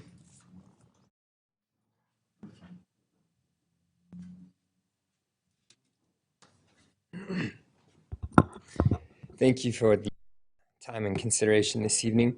I'd just like to take a minute or two and encourage you to consider voting no on this proposed rezone. My name is Ray Sosler, and I'm a full-time real estate investor and developer, and I renovate rundown homes for a living. And my most recent project was about 6 doors to the west of this proposed rezone on 2nd Street, 276. And it was an 85-year-old home, very rundown, and similar to a lot of the parcels that are under consideration tonight. It also had a little bit of an extra land. And so I took 6 months, brought the house back to life, worked with Ogden City, and was able to create a new buildable lot that was conforming to the R16 zone. And within 1 week, both the house and the lot were under contract to 2 separate buyers who were very happy. And what I would like to say is that townhomes are not the only option for this land. Honoring the Lynn Community Plan and putting single-family homes here is certainly viable. There are many developers who would appreciate that opportunity. And I just wanted to voice as one of them. And because I don't believe that, I think only one of the parcels has been marketed to the public. And there would be many people who would be interested in that opportunity. And I guess the main point that I want to bring up tonight is that the decision that we have here, it's not either or. It's not like it's being presented. It's not either we leave this area as a blight or townhomes. I think that's a false dichotomy because there are people like me who are interested in revitalizing these homes and selling off the land at a profit, making a living. Or like the Petersons mentioned, they have like a very deep invested personal interest in another alternative other than townhomes, which is also in conformity with the R16 plan and the Lynn Community Plan as well. So in closing, please don't get me wrong, I'm not anti-growth. As a developer myself, I understand the need to grow, but if we don't draw the line here, at what point will we draw the line? Because there's a lot of other areas to the south of 2nd Street that are neighboring Wall. This could be establishing a precedent. Anyway, all the statistics are true about affordable housing and the affordable housing crisis, and nobody here is disputing that. What those against the rezone are simply trying to say is that we do not have to turn one of the most historic areas in the city into mass townhomes when there are many, many non-historic parcels of land available that can be developed. Thank you. Thank you.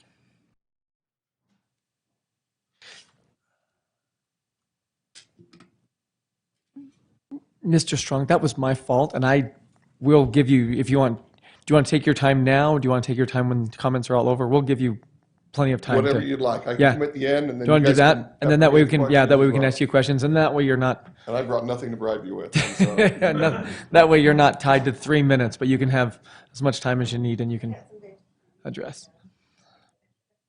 Are there any other public comments here? I know we have a couple that are joining us electronically. Can we go ahead and take those? Please, that'd be great.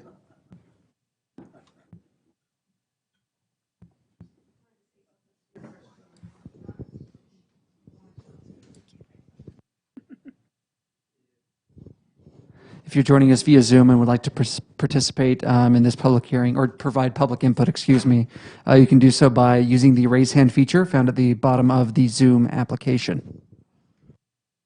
Okay. Looks like we have a couple hands raised. We'll go ahead and start at the top. Looks like there's a Donnell Willie. Go ahead, Donnell. The time is, you have 3 minutes. Okay, Donnell Willie. I live at 133 West 2nd Street. Can you hear me okay? Yes, we can. Okay. I wish I was there, but good old COVID exposure, I'm not able to be there. If I was there, I would be doing backflips. I am so excited for the Petersons that they want to remodel their home and keep it historical. The first thing when I wake up in the morning and I open my blinds, that's the first house that I see. It brings me back to my childhood. I've lived in this house. I'm 5th generation to own my home. I'm so excited for the opportunity that they will get to remodel their home and to be able to have that historical feel. And I just want the committee to know I am all in favor for growth, but I want it to be single-family homes. We don't have farmland. Everywhere you go, there's a development. And I just want to keep it a historical district that we have. With my pioneer heritage, I think that they would be very upset for this development and that we don't have the historical feel with the townhomes on the corner. So I just really hope that the committee will keep it as the R16, and I appreciate the time to express my concerns. Thank you. Thank you. Donnell, what was your address again? It is 133 West 2nd Street. Thank you. Thanks. Okay. Next, we have Angel Castillo. Go ahead, Angel. You have 3 minutes.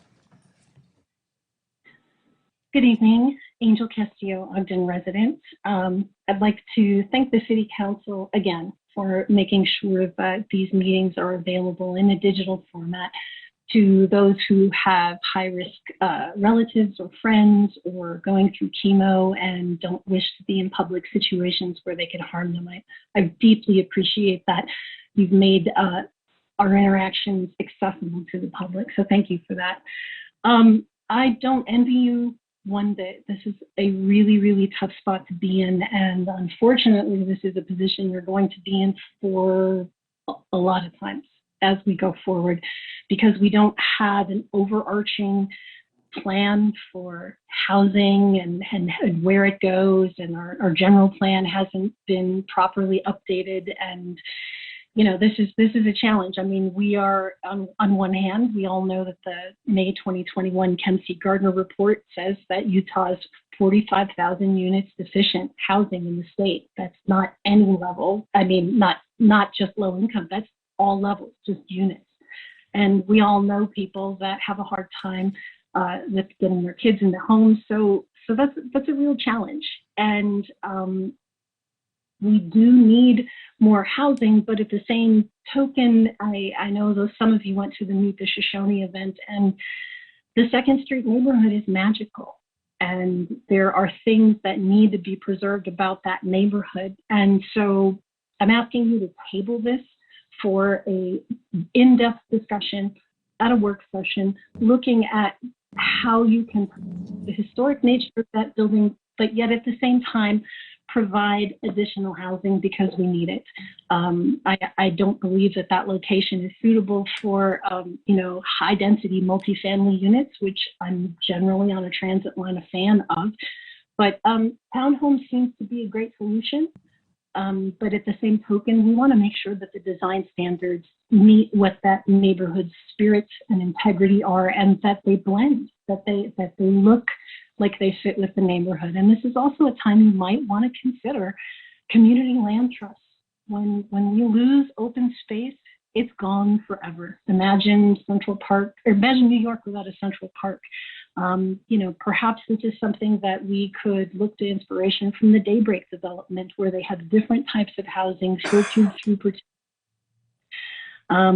Again, I don't envy you in general. I'm always a fan of more housing, but this needs to be done thoughtfully, with intention, for the neighborhood, exploring how we keep our historical context and how those homes blend, and how we're going to protect our open space. Because when it's gone, it's gone. Thank you. Thank you. Next, we have Katie Nelson. Go ahead, Katie, you have 3 minutes.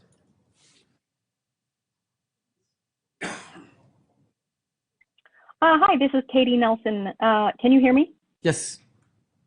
Okay.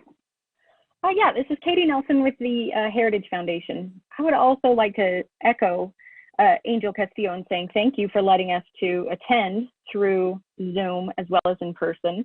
I was literally on 2nd Street when the meeting began, and so I was attending via Zoom, arranging things with residents on 2nd Street for installing about 17 historical markers on the street at these homes. One point, I think there's been so many great points made tonight, and one point that hasn't been made that I think is really, really important is the fact that we know that 2nd Street was a Shoshone campground for centuries before any other immigrants arrived, and that this land really is special. It really is remarkable because of its ancient history. Not only did the Shoshone live there for centuries before everybody else, but the Fremont before them. They were so ancient that the Shoshone didn't even know who they were. They called them the Ancient Ones. That's all they knew about them.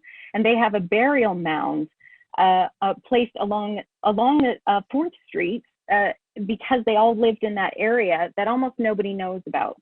So the reason I bring it up is because it really does mark out 2nd Street as extraordinary in Weber County, but also brings up the point that the only reason we know this is because of archaeology. The only reason we know that this is where they camped is because arrowheads turn up in the fields, and because there are, camped down areas of ground where the teepees were erected.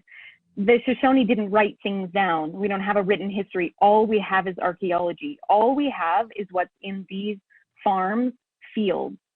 And if these fields go to high density housing, if we tear it up and bury it over with high density pavement, it's gone forever. And this is a precious historical record that we will not find anywhere else in Ogden. And this is our chance to preserve it. I know we can't save all of it. I know we can't set it all aside and say, this is important archaeology, let's excavate all of it. But what we can do is at least try to save it from high density zoning so that farm fields in the future can be excavated, so that it's not completely destroyed and paved over forever. So that's the main point that I would really like to emphasize. This is really, really historically important. And I'd also just like to say that one man's blighted is another man's history. And just because something is ugly doesn't mean that it's not valuable, as we have learned, with the Jefferson District that people wanted to tear down before, saying that it was ugly. Thank you. Thank you. Next, we have a Karen Rose Staccato. Sorry if I said that wrong. Go ahead. You have 3 minutes. Hi, it's actually Karen Decato. Sorry. And it's okay. It happens all the time. We just moved in at 276 West 2nd Street, and I believe the previous owner, Race, is there today or tonight. And I just want to say we love our new community. We love our neighbors. They're very friendly. The Shoshone Festival, that we did not know that this location has a very rich history before the railroad days, which is very interesting. We have a small child that we're hoping to raise in this home And I guess most of the people are saying they want single homes, and that's what we would like to see too. I've lived in California. I lived in a townhome. It's horrible. So, I mean, although people would be able to afford it, I don't think they would be happy living in it. That's just my personal opinion. High density houses will not really help in terms of resources, because it will, use more resources. It could cause more pollution. It could cause more traffic. But yeah, looking at our family right now, our small family, it would be nice to have single homes in the area, and would have other families like us. So, we would have other friends and continue to be able to preserve the history in this neighborhood. That is all. Thank you. Thank you. Okay, next we have Sebastian Benitez. Go ahead, Sebastian. You have 3 minutes. Hello, guys. This is Sebastian Benitez from 3310 Taylor Avenue in Ogden. I want to just say something about what you are going to represent. You are representing the people there. You have two boys this night. The Montgomery, he wanted to approve something incomplete study. The water study is one of the more important things to build something big there. That project, for my understanding, is not complete. The other thing is, you hear the neighbors. Of course, if I am the city council, I will defend and I will support the neighbors. They don't want it. They ask for no. And I want you guys to think about it. You represent to them.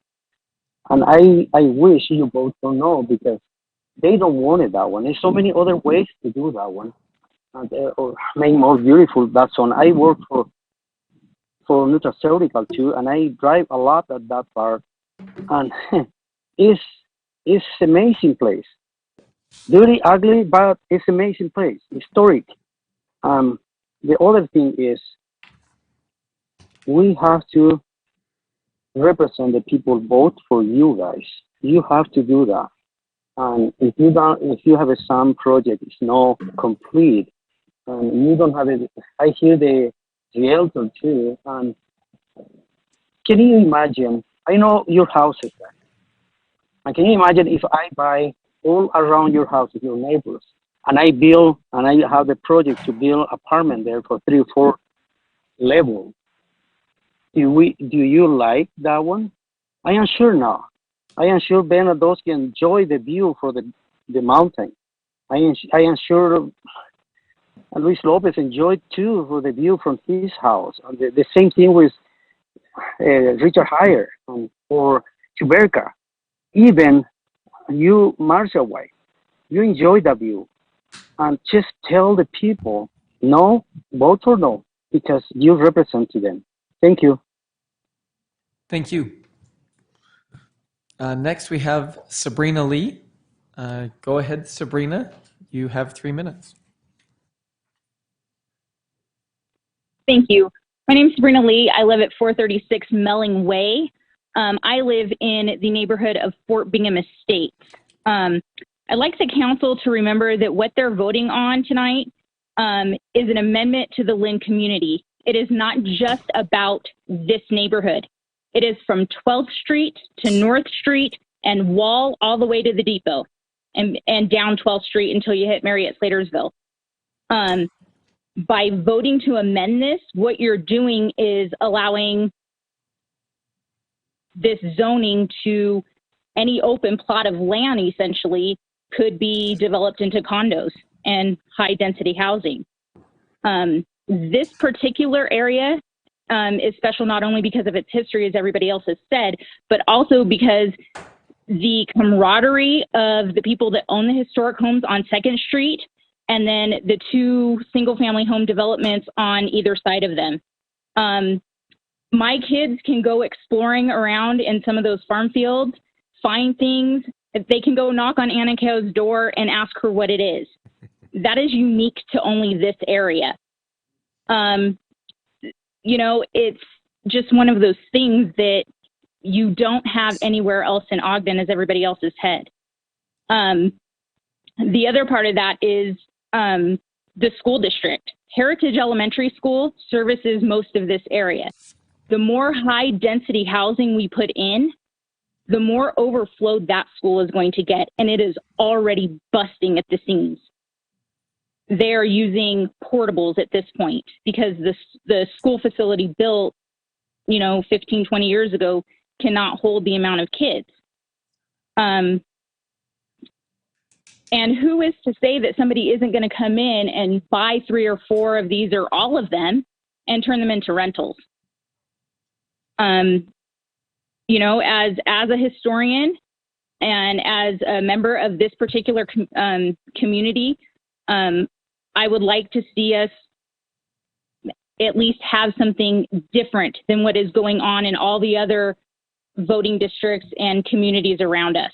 It is unique. This particular space needs to be preserved, but you have to remember that by changing that amendment, you are changing the entire Lynn community. And it will not just affect this particular small piece of the Lynn community, it will affect the entire community. Thank you. Thank you. And next we have Shelley Hart. Go ahead, Shelley. You now have 3 minutes.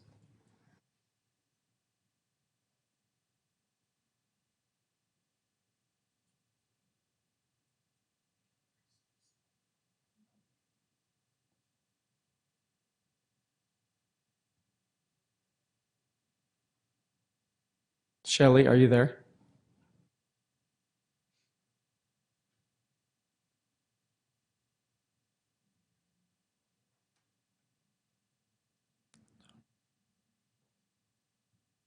Okay, we'll see if we can get her again, I guess. Okay. Any other public comment from the chambers?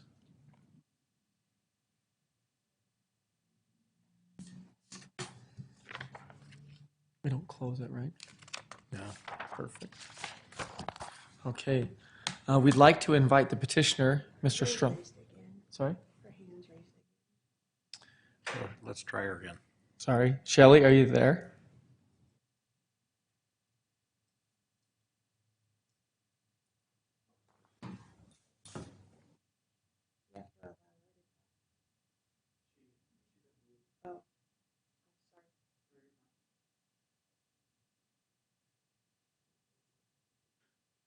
No.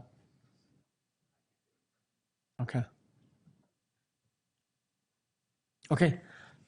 Then we'll go ahead and invite the petitioner, Mr. Strong, up to speak to this.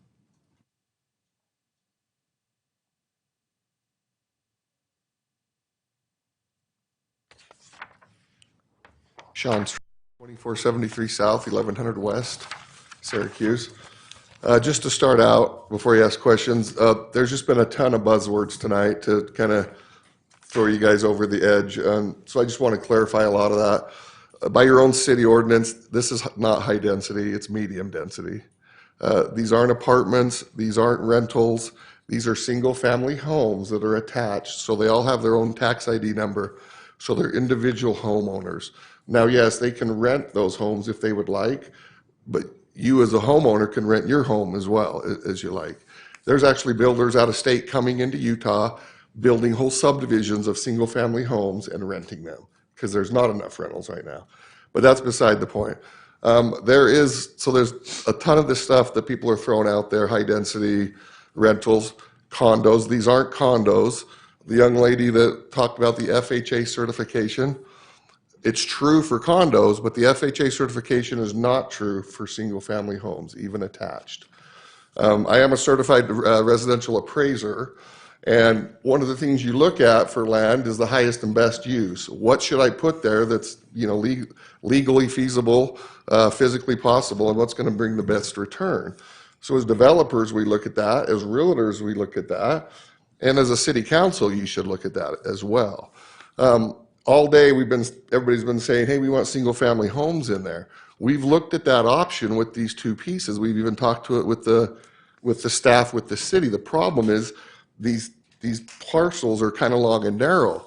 With a single family R16, they have different setbacks, frontage, sidage. You really can't put single family homes detached on those parcels. It's just not physically possible. Now, if you were to involve the Baldwin property and acquire that, you could possibly do that, but at this point, he's not willing to sell. With that being said, we have made a lot of concessions to the neighbors. We've been working on this 2 years. We've met with the historic neighbors who really aren't even touching the property, and we've also met with the surrounding neighbors. After that initial meeting, we decided to leave Bob Gibney's R16 so that we would not leave a peninsula or an island for this zoning. So basically along 2nd Street, we will keep the zoning intact, which runs into the Fort Bingham subdivision. I probably personally spoke to 15 homeowners that actually neighbor the property, touch the property in the Aspen Ridge and the Fort Bingham, and only 1 out of the 13 was opposed to it. I showed them what I was doing, I explained it to them, and they were all, and I think you have a lot of those letters in your files with you, or you should, because it's just been a long time since, I think last year when I got those. And I know we keep talking about preserving the neighborhood and the value and the historic nature, and I'm all for that, and that's why I decided with the staff that we should probably leave the red brick home that's been discussed tonight. And on that note, if Shelley's family would like to purchase that back, I don't have a problem with that. They can purchase it back, rehab it, stay there, enjoy their heritage, that's fine. You got to also remember that this property is both going to touch the Aspen Ridge on the north, which is a newer subdivision, and it's going to touch Fort Bingham, which is a newer subdivision compared to these older homes. So it's not like we're putting something out there that's so different or unique than what's already there on that quadrant of that block. With that being said, these homes are 80, at least on this first phase, 80% of these homes are hard surface brick. And we did that for a purpose, to try to match what was down 2nd Street. We continue to do that. We're going to continue to do that in the future of this phase as well. I did meet with Mr. Baldwin on the property, and we did decide that we were going to try to leave and preserve his access into his property. I asked him, you don't want a brand new asphalt road into your property at no expense? And he said no. He would rather leave the dirt road. And I actually talked to Mark, the attorney, and he said we could do that and incorporate that into our plan and make it like a dryscape so that they could continue to use that as well. The comment about me overlooking his property, I never said that. I don't know what he's talking about on that. Maybe it was somebody else, but I did not say that. With that being said, if you have any questions or concern, I'd be happy to answer them for you. Any questions? Oh, one more thing I did want to address, sorry, because I was going kind of fast. On the ditch issue, we've already worked that out with the ditch master and his attorney to continue that out. So we've got it all drawn out, approved by them, and it's in the final stages. Because when we had a little, not even a disagreement, when we met with them on the first phase, we just decided, hey, let's just continue this on to the second phase. If it gets approved, we don't have to readdress it. It's already done. It's already completed. I do have a question about the Gibney property. Yes. You said that you decided to take that one out or leave that. Correct. Was that your idea, his idea? Well, actually, it was, we talked to the neighbors like I discussed. The city staff kind of recommended it, so we just kind of came to that agreement because we didn't really want to leave a peninsula or an island. And the one lady's house, Terry Lanier, which is right there, who doesn't want to sell or doesn't want to rezone, if we would have done it the other way, it would have left an island or a peninsula. Okay. So once again, trying to come to some common ground and give and take a little, we decided that we would leave Bob Gibney's. And his works for single family, if you look at the plat, his is pretty square. So you actually can do single family 6,000 square foot lot on his property. Unlike the two, long, narrow ones that run north and south. Really can't put single family there. So that's kind of why we went with that, as well as leaving, I think, 140, which is the red brick house, just to kind of show some of the historic value of the area. Okay. Chair, I have one question. Ms. Lee mentioned about affordable housing, but also that the average home in Weber County was $383,000. That's the average amount. And she mentioned that your price would be below that. So how are you going to compensate what you would be charged versus the medium amount? Well, right now, my first phase, I'm in the low 300s, the ones I'm building right now. But as you know, lately, materials, lumber, everything is just kind of out of control right now. So I haven't even put a final price tag on my first phase for that very reason. Because what's happening now with some of the bigger builders, they've started homes last fall and they've contracted them, and they're going to close their homes and they're losing money because the cost of materials have went up so much in the last 6 months. So I have not advertised a price, not even on the first phase, because I'm here to make money, obviously. I'm not here to do it for free, and I don't want to get caught, by writing contracts. It takes me 6 months to build them, and lumber's tripled, and then everybody else follows suit. So with that being said, yes, we will be below that median price range for sure. Okay.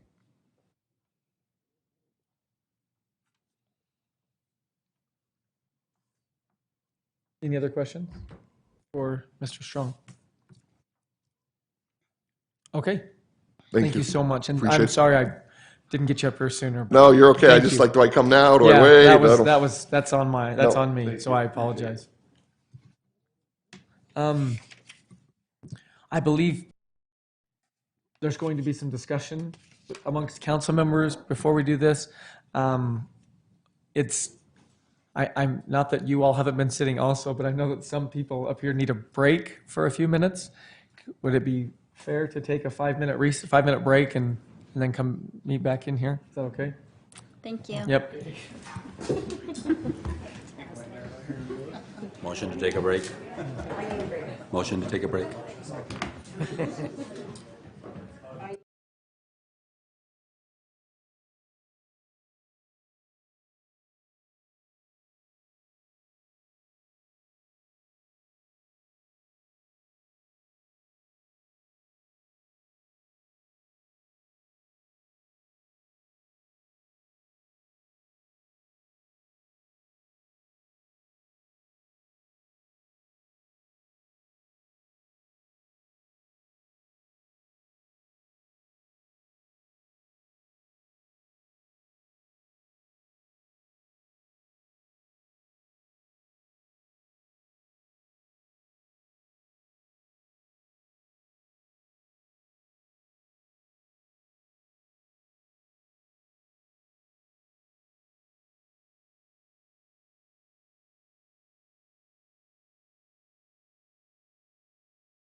reconvene. I guess we're good with the recording and all that stuff. Okay, thank you. So we have had the presentation, we've received public input. It's now time or the opportunity to either ask questions of Greg or comments amongst council members or discussion amongst council members. Or we can take a vote, or we can make a motion and take a vote. It's Vice Chair White brought up a good point that we're not really sure if, is there some language we should be using for amending the current plan?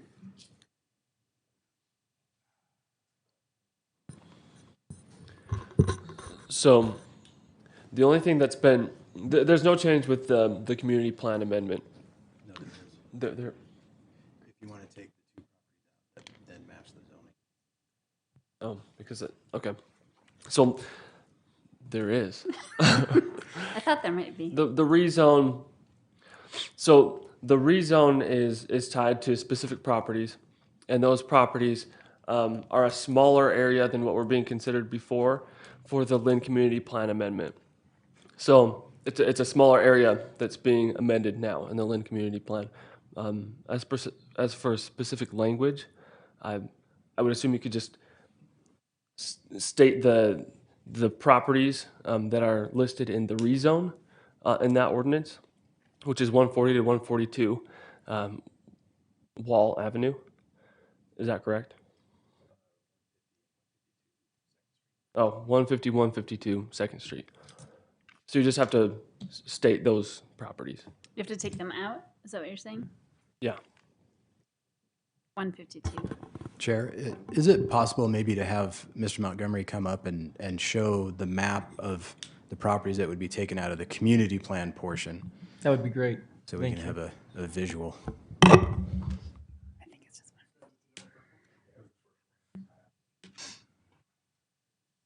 Oh, right there. Oh, it was there.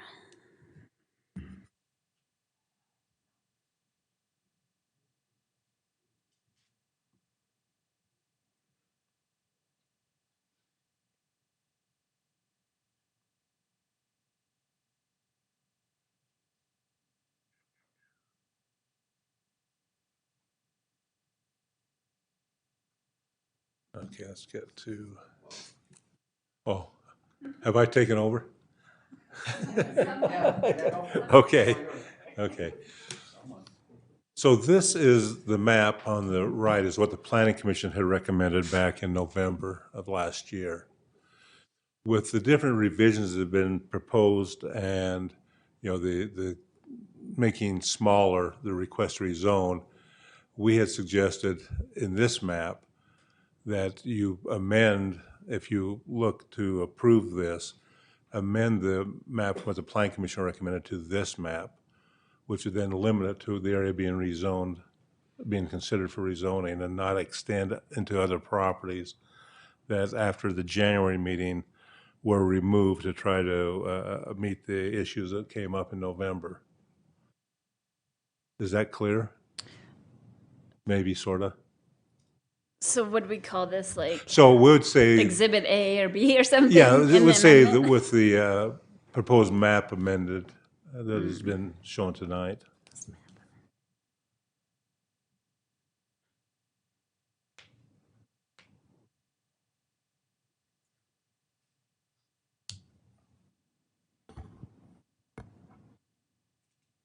Will you just go back? One. Oh, okay. Now I understand. Okay, now I'm understanding where.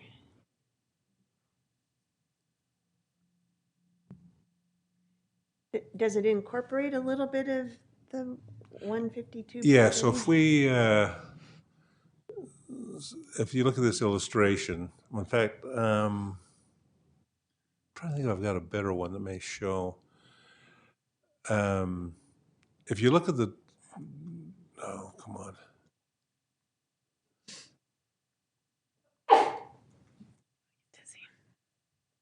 Yeah, it's not in this one, it's the next one. You see where 152 is, so it is incorporating a back portion of 152 in order to get the open space and the the road for the proposal, but it's not taking the major rectangle of 152. So it's only taking the piece that's right behind 136 into that, but not the entire 152 property. When you say right behind, do you mean west or north? North. Okay. So it goes like this. Yeah. Yeah, that's what So I that thought. is part of the new map. And the new ordinance also, if you choose to do those things. What about that small sliver right next to 142? That's also part of 142. Is that also? So It's the that's same owner. included in that? Yes. How does that impact 150? Does it have any impact to it? Well, again, as was mentioned, the requirement would be that dirt road still remains. So while that dirt road goes on 142,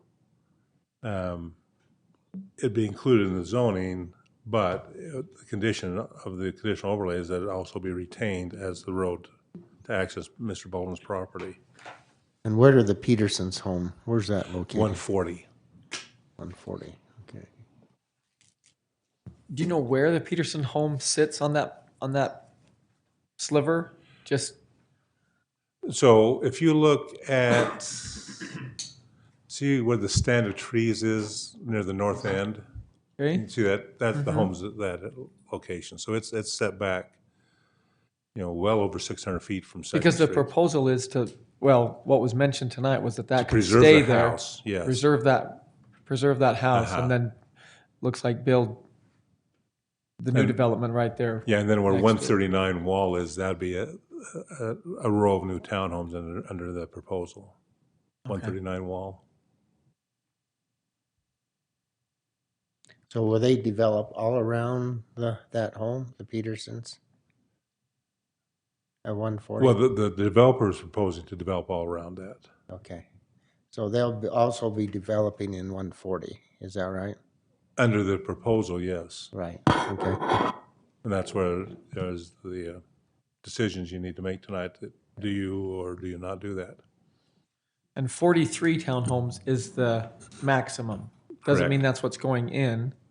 That's just Yeah. the most allowed, Mhm. maximum allowed. Yeah, again, like I said, we hadn't reviewed it to do you comply with all the ordinance requirements for a group dwelling.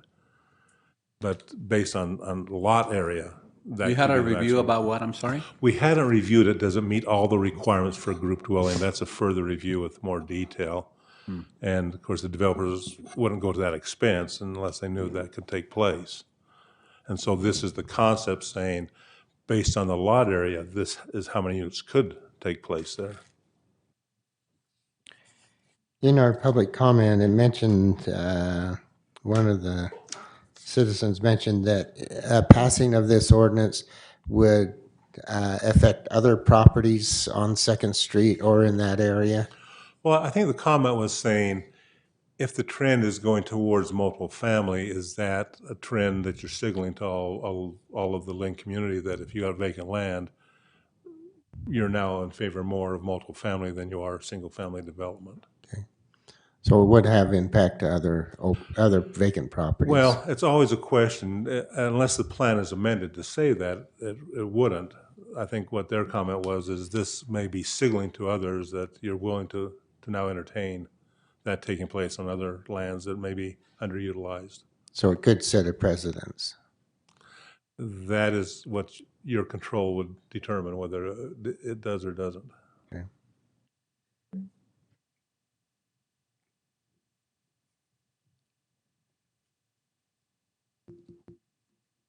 I just want to say I appreciate how much work and time has gone into the effort to get something that's somewhat amenable, not having the island there, the work that your staff did with the developer and working through that. I really appreciate that, all the time and effort that was put in. Thank you. Any other questions of me? Yeah, I'm trying to find, I know that this vote was 5-3 by the planning commission. Yes. Can you tell me what their no votes were for? The no votes were feeling that If you're looking at moderate income housing, and R16 is just as good as R3, and feeling that they felt that R16 is more reflective of the area and didn't see the need to make a change.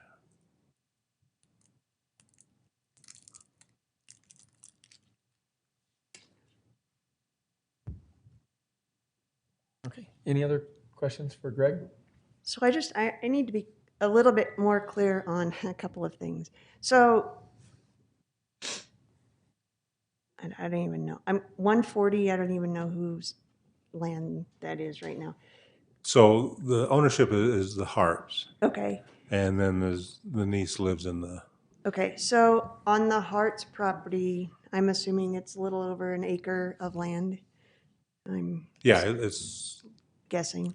Let's So see, yeah. they could, it conceivably, you told me you could put 7 homes on an acre of land. Single-family dwelling homes. If you're looking at units per acre, that's correct. Okay.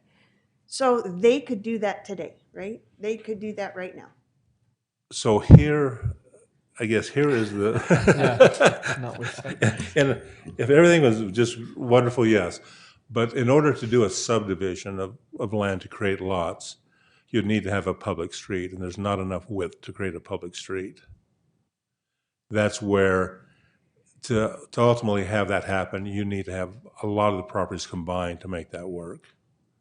So it is, if you remember the drawing that Anna Keogh had given you a couple weeks ago, saying, we laid this out so it could be single-family homes. It's all based on using the other properties to make sure that circulation works to be able to do that. Standing it alone by itself, the home that's there is the home that would be there. And if it's 142 standing alone by itself, the home that's there is the home that could be there, because you would not be able to get a public street to be able to go back there. But it'd be a combination of sometime in the future that potential could be there. So in one way, it's a question of now or in the future. And, not everything always has to be developed right now. But this is accumulation of properties that then in the future could do that, depending, again, the signal you send on the community plan amendment. Does it stay R16? So in the future, that's the direction it happens? Or do you do a portion of it R3 so it can be combined with the present development, or some other type of scenario? Can I just clarify? I mean, the property records say it's the Woods, Renee Woods. Is that the same as the Harts? Oh, I'm sorry.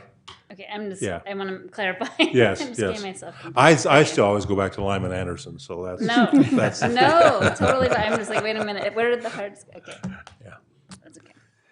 Greg, I'd like to go back to the Planning Commission. The reason of the R1 vote of the 3 is because of all around this area are residential. Mhm. Is that correct? And so the same they zoning, felt yes. like that would be inconsistent with what's actually there. Yeah, and I think the other part of it, even though it wasn't said, is that the community plan basically talked about R3 for the corner lot.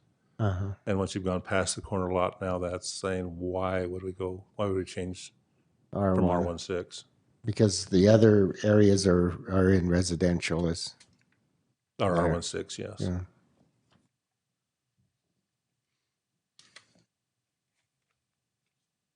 And tell me, which lots have already been sold? I'm sorry. 139 Wall.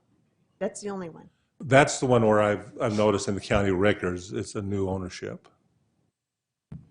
Now, the other ones, as has been explained, there's a contract, and so you wouldn't see ownership change yet on that. And they were all originally on the petition, though. Correct.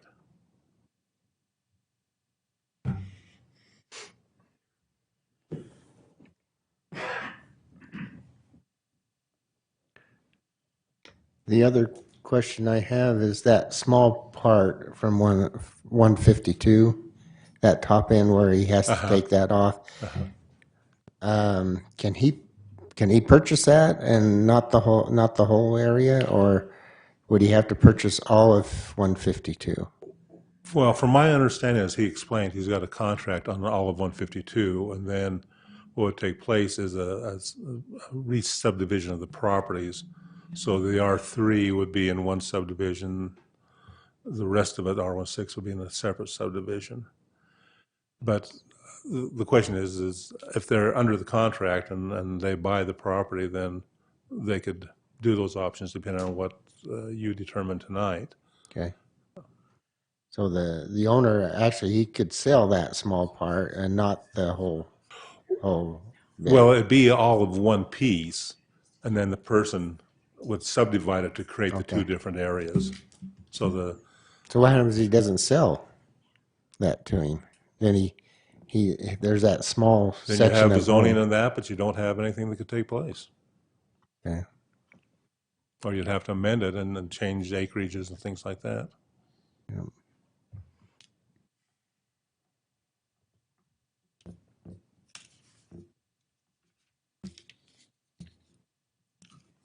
Is there any chance that you're going to get to updating this community plan anytime soon? Where's that in the list? Where is that in the long list of? Well, so right now where it's at is that we're doing the East Central, and then we'll do Canyon Road next, and then after Canyon Road will be here.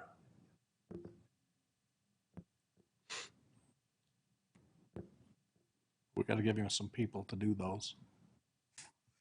I thought we just put that in the budget. Yeah. They just started this Monday. Good job. Good.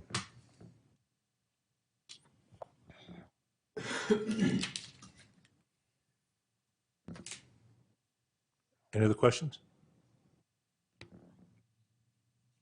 Of me? I'm sure you have other questions, but. Okay. Okay.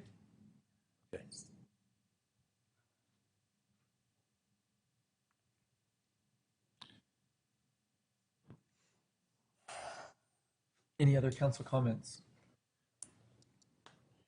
I have some. I would love to hear them. This is the area that I represent. These are the people that I'm on their ballot when it comes up. And Me too. You too, I know, but Me too. 3, 4. and so I think I want to make a couple of points that I think are pertinent to this. We as council members were elected by people to represent people. We aren't here to represent developers, not that we don't sometimes, because sometimes those perspectives align. But based on my inbox this morning and over the weekend, they don't align in this case.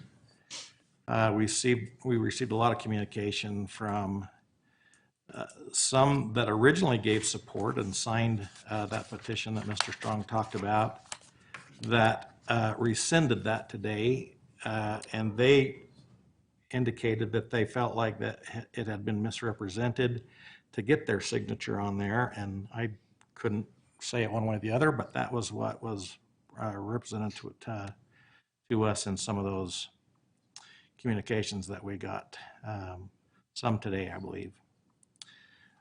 The original development that is on the corner of Wall and 2nd Street, that property was vacant, has been for decades.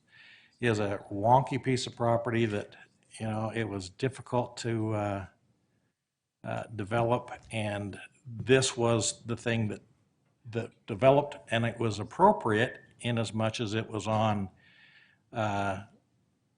Wall, which is an arterial street, and certainly homes were probably not going to front to Wall because they couldn't cut in accesses, for the R16. Matter of fact, I'm not sure if it even required a rezone in order to do it. Do you remember if it did? It did require a rezone. Okay. Right. Okay. So anyway, I think, but I remember there was discussion at the time that while it may be appropriate for that piece that fronted Wall, it was not appropriate that it creeped down 2nd Street. because that was a stable neighborhood that would be adversely affected by that. I call this principle the creeping gradualism that tends to happen, in which we've already seemed to have forgotten the sentiments from a few years ago while we're considering this.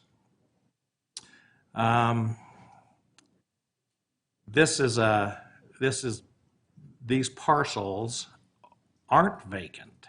They are viable, older, potentially historic buildings that can be restored and in keeping with the R16. And it is important to maintain the quality of life for these neighbors. And that's the common theme that I'm hearing, is this quality of life thing. And you know, I really believe that continuing to increase the density in this area is detrimental to that quality of life. It doesn't stabilize the neighborhood, and you can't get it back. This is such a unique area with its it was, you know, if you look at our addresses in our city, this is the ground zero for our city. It was the oldest neighborhood in our city and has such a rich history that predates all of us. And we've got a large contingent of neighborhoods that are neighbors that are interested in protecting it, promoting it, and making sure that it continues. And I think it would be disingenuous of us and to not protect this by maintaining the same zone that it currently is.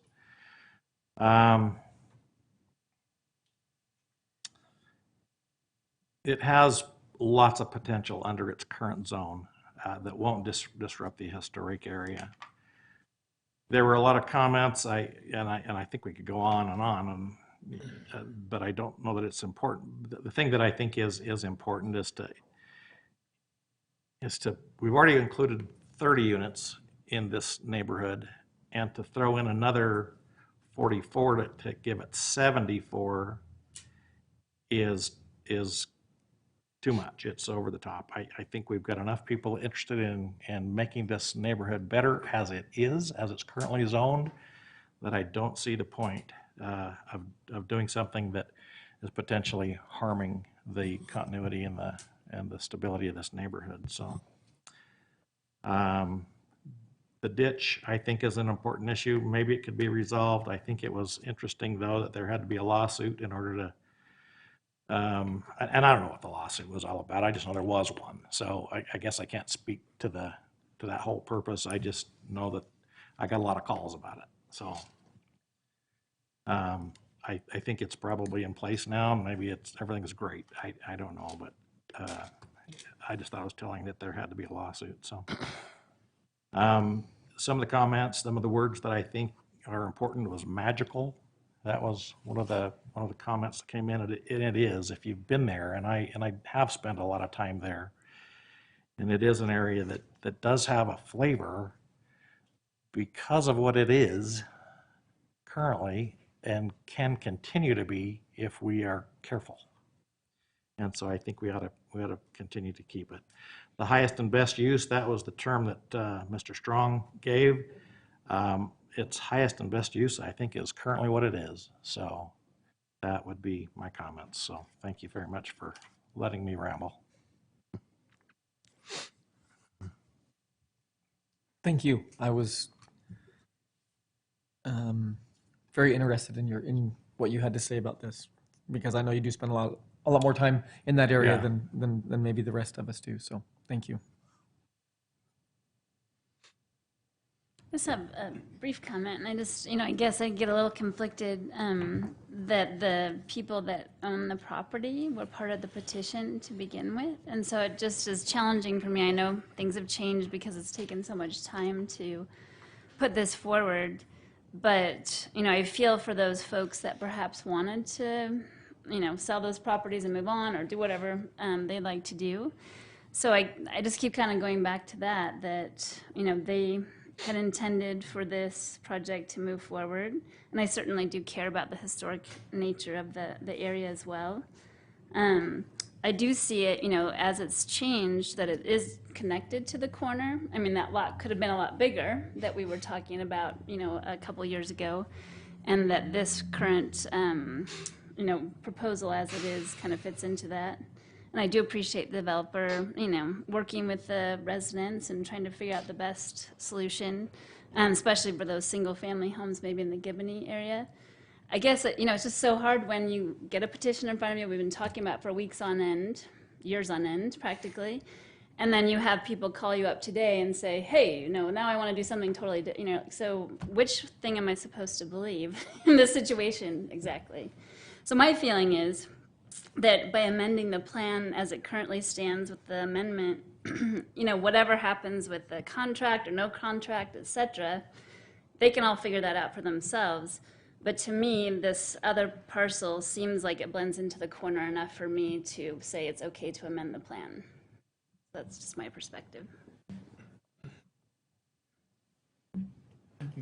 Thanks, Chair. Mm-hmm. I've sat pretty quietly, just listening, but I'm listening.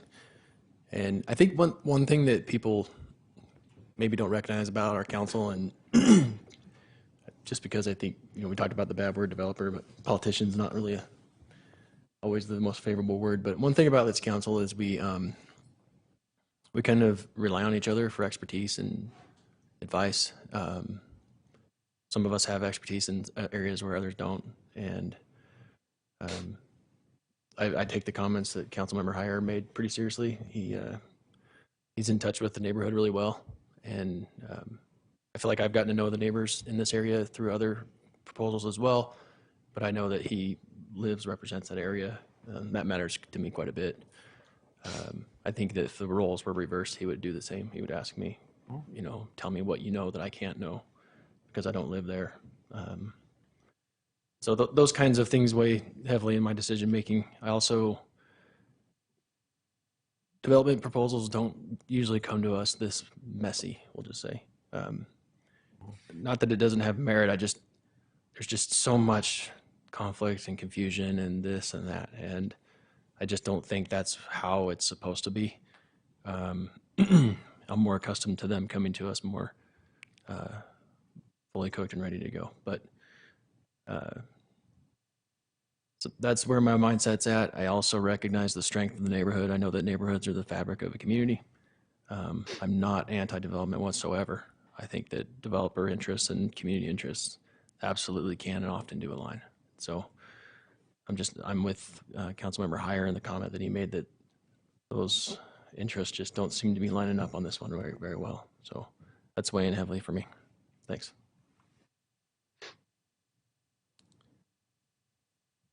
Chair, are you ready for a motion? Any other comments? Yeah, I do want to comment because I think Councilmember Chaburka said something, and one of the things, and I think the reason it's messy is because of the petitioners that went first to the Planning Commission, and I'm looking at what the Planning Commission voted on and how they voted, and we usually follow the Planning Commission's recommendations, and it was based upon the petitioners that came forward and said, hey, we want a different reflection of our community. And so I think that there's definitely a conflict there. And so, you know, there was a 5-3 vote that day of approval based on what the community wanted at that point in time. And so I agree with Councilmember Chaburka that it's pretty messy. So, Chair, I'd like to comment after the vote, if possible. Yeah, Chair? Okay. please. I also live on that area of the city, and I actually get to drive through exactly that street many days out of the week, many days out of the month, because my son trains boxing right behind that neighborhood. So I go past Wall, and on the 2nd or 3rd Street, I make a right, and I have friends that live there. And so I also, as has been said, I don't have anything against developers. In fact, myself, I'm looking into get into the construction business, and so nothing against developers, but just like again, what Councilmember Heyer says resonates very strongly with me in my character, why I'm here, why this is what I love about being a council member. I love when I get to see people coming out and speaking out for what they feel strongly about, and so I think that my colleagues, both of my colleagues, on the left and the right, I don't mean that with any. That sounds funny.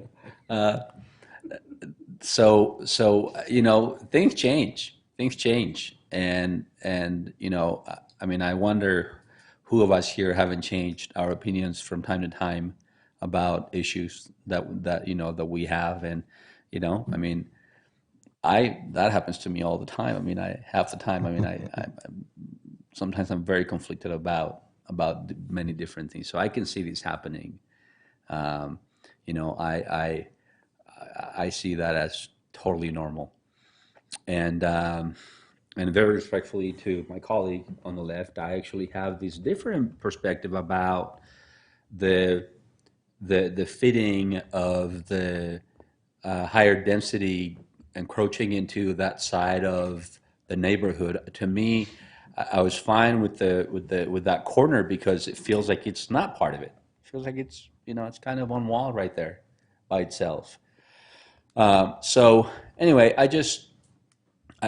when I heard Councilmember Nadolski saying that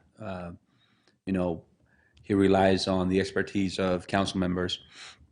Well, I have friends that live in that neighborhood. I drive through there all the time. I have I live relatively in that district as well, So there it is. Yeah, you're one of my people too. I know. So. Chair, I'll revert if I want. I'll just make a few comments right now, if that's possible. That would be great. It has been mentioned that we represent the people, and I think that's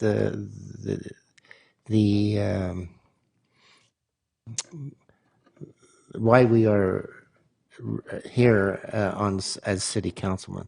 And we need to listen to the public that comes to us. We've heard many comments this evening along those lines, and last Saturday we went out to the fairgrounds, and across the table was the mayor of Harrisville, and they had a developer come in. As a council, we're not against development. We work with them all the time.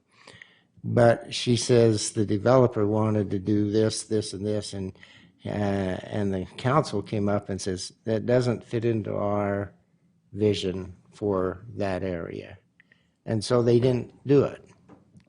They didn't let the developer come in, and she says you have the right to say yes or no of projects that happen within the city. The reason I asked Greg about the R16, because all around that area is R16.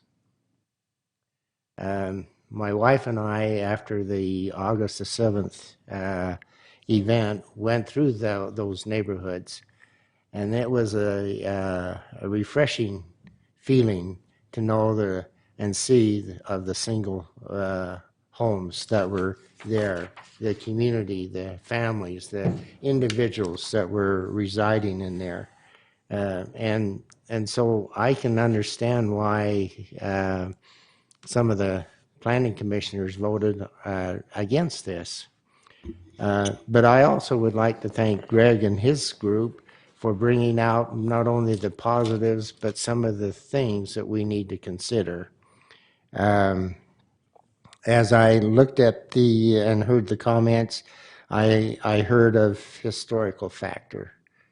And I think that's an element that we need to evaluate of how can this community continue to fit into the historical factor of Ogden, because Ogden has a long history.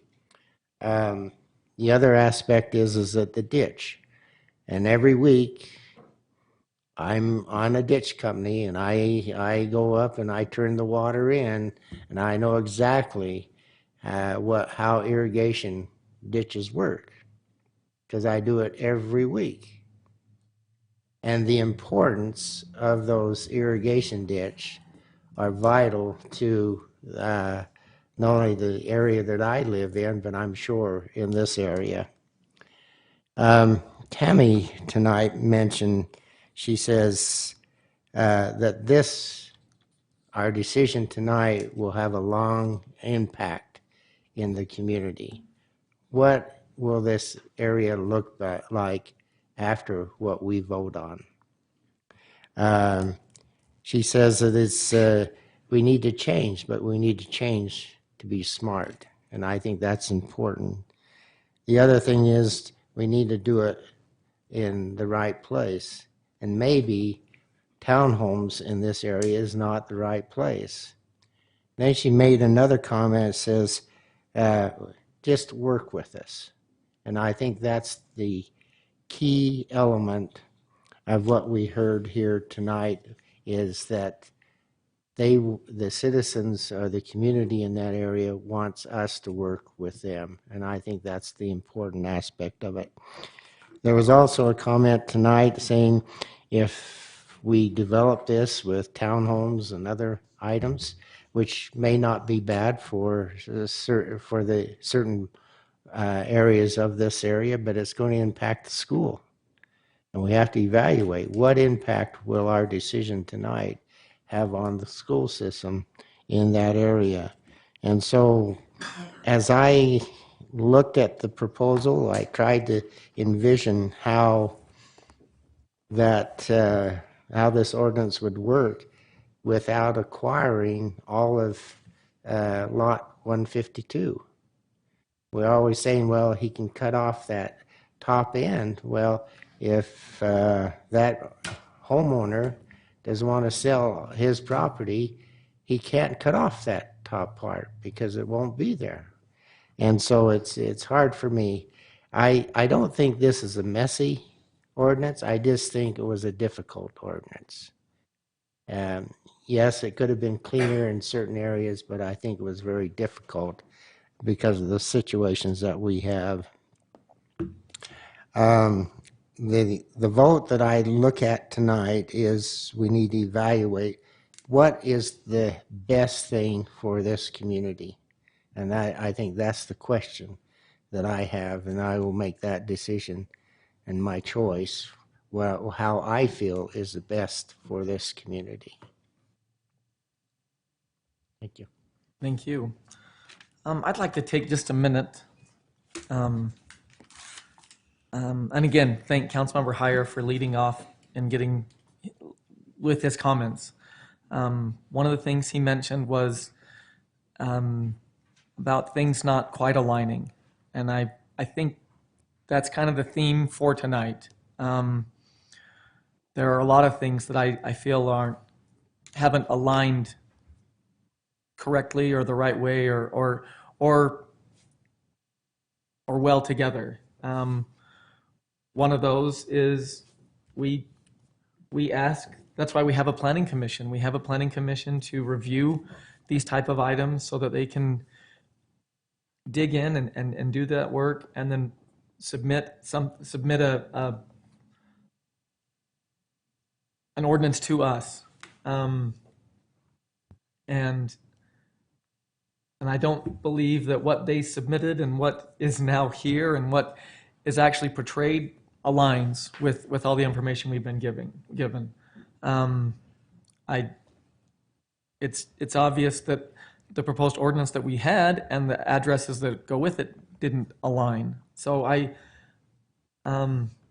also think that some of the definitions of a lot of the terms I heard tonight, single-family homes and rentals, I don't think that the vision that's being portrayed and what people are afraid of align with what's actually being proposed. I appreciate the concessions that have been made and the work that's been made by Mr. Strong to continue to enhance that area and build up that area and add to that area, and the time that it's taken for him to do that. I also appreciate the members of that community for their passion and their enthusiasm about the uniqueness and the specialty of their neighborhood. Their excitement and their passion is contagious, and I appreciate that. And it's fun the last couple months to get to know you and work with you on certain things that are taking place in your area. So I agree. I don't know if I can disagree completely that I do believe it's kind of a messy ordinance. I do believe it's messy, so I apologize, but I do appreciate everyone that took the time to be here, took the time to share what their vision is, took the time to share what they love most about that area, and I do believe, like Councilmember Heyer said, I wholeheartedly believe that we are here to represent the people. And I'm not saying that it's just those people that live there. I think it's all people that want to come here, all people that want to live here, all people that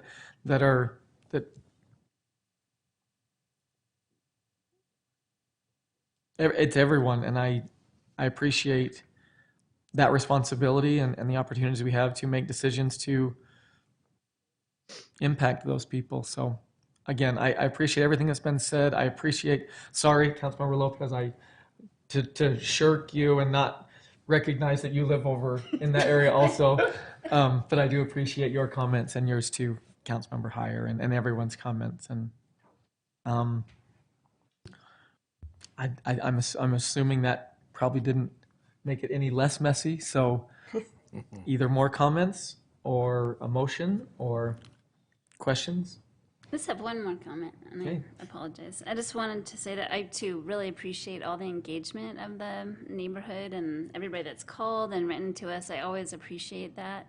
I just feel like there are other people in the community that we also represent that aren't able to always show up at our meetings or know that this is even getting decided today or have any clue what's happening because they're busy with their lives and families.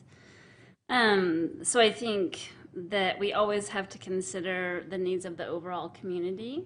And I certainly respect everybody's opinion here. And I just have a little bit of a differing opinion just because I know that we're under this serious crunch in finding just additional housing for anybody. And I'm not saying that that means we just build anything or do anything at any time or, cow down to developers as they come forward. But in this case, I just disagree. So that's all.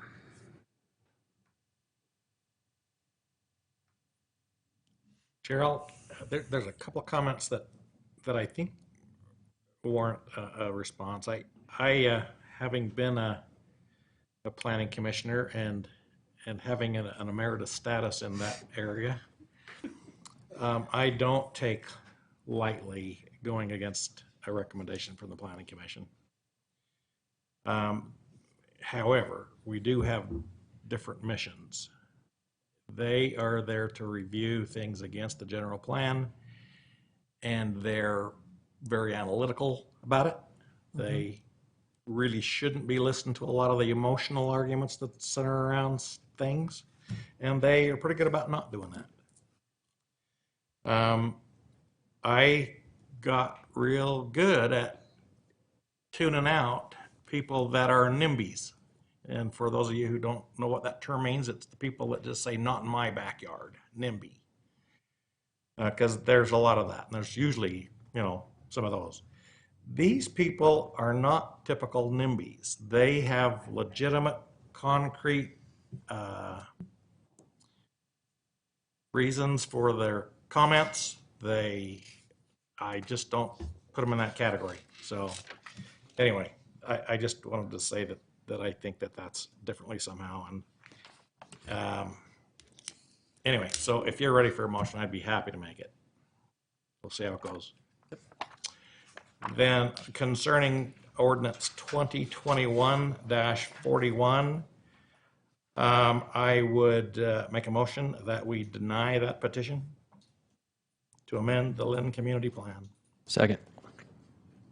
Thank you. We have a motion by Councilmember Heyer to deny proposed ordinance 2021-41 amending the community plan, and a second by Councilmember Nadolski. This is a roll call vote. Councilmember Chaburka? No.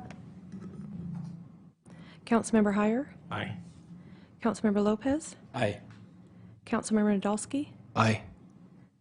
Councilmember Stevens? Aye. Vice Chair White? No. Chair Blair? Aye, that passes. So that ordinance is denied.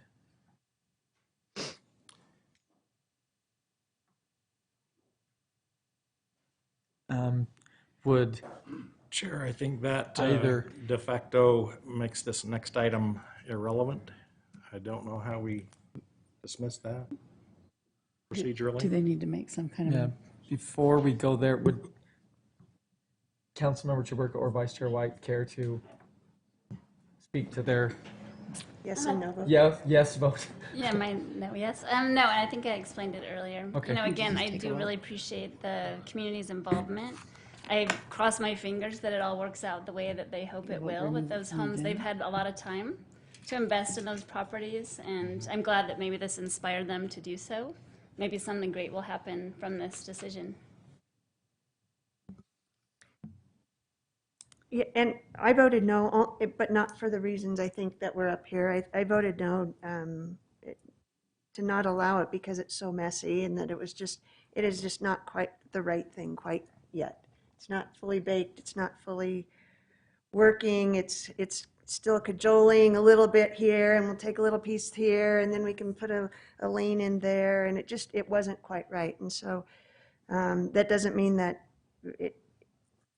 if something else happens down the road that it shouldn't be looked at again. So that's just my opinion on that whole thing. I agree with Councilmember Chaburka that we definitely need missing middle and missing middle housing. I think the definitions tonight really were described as a property that was not considered missing middle, and I think that this was missing middle property.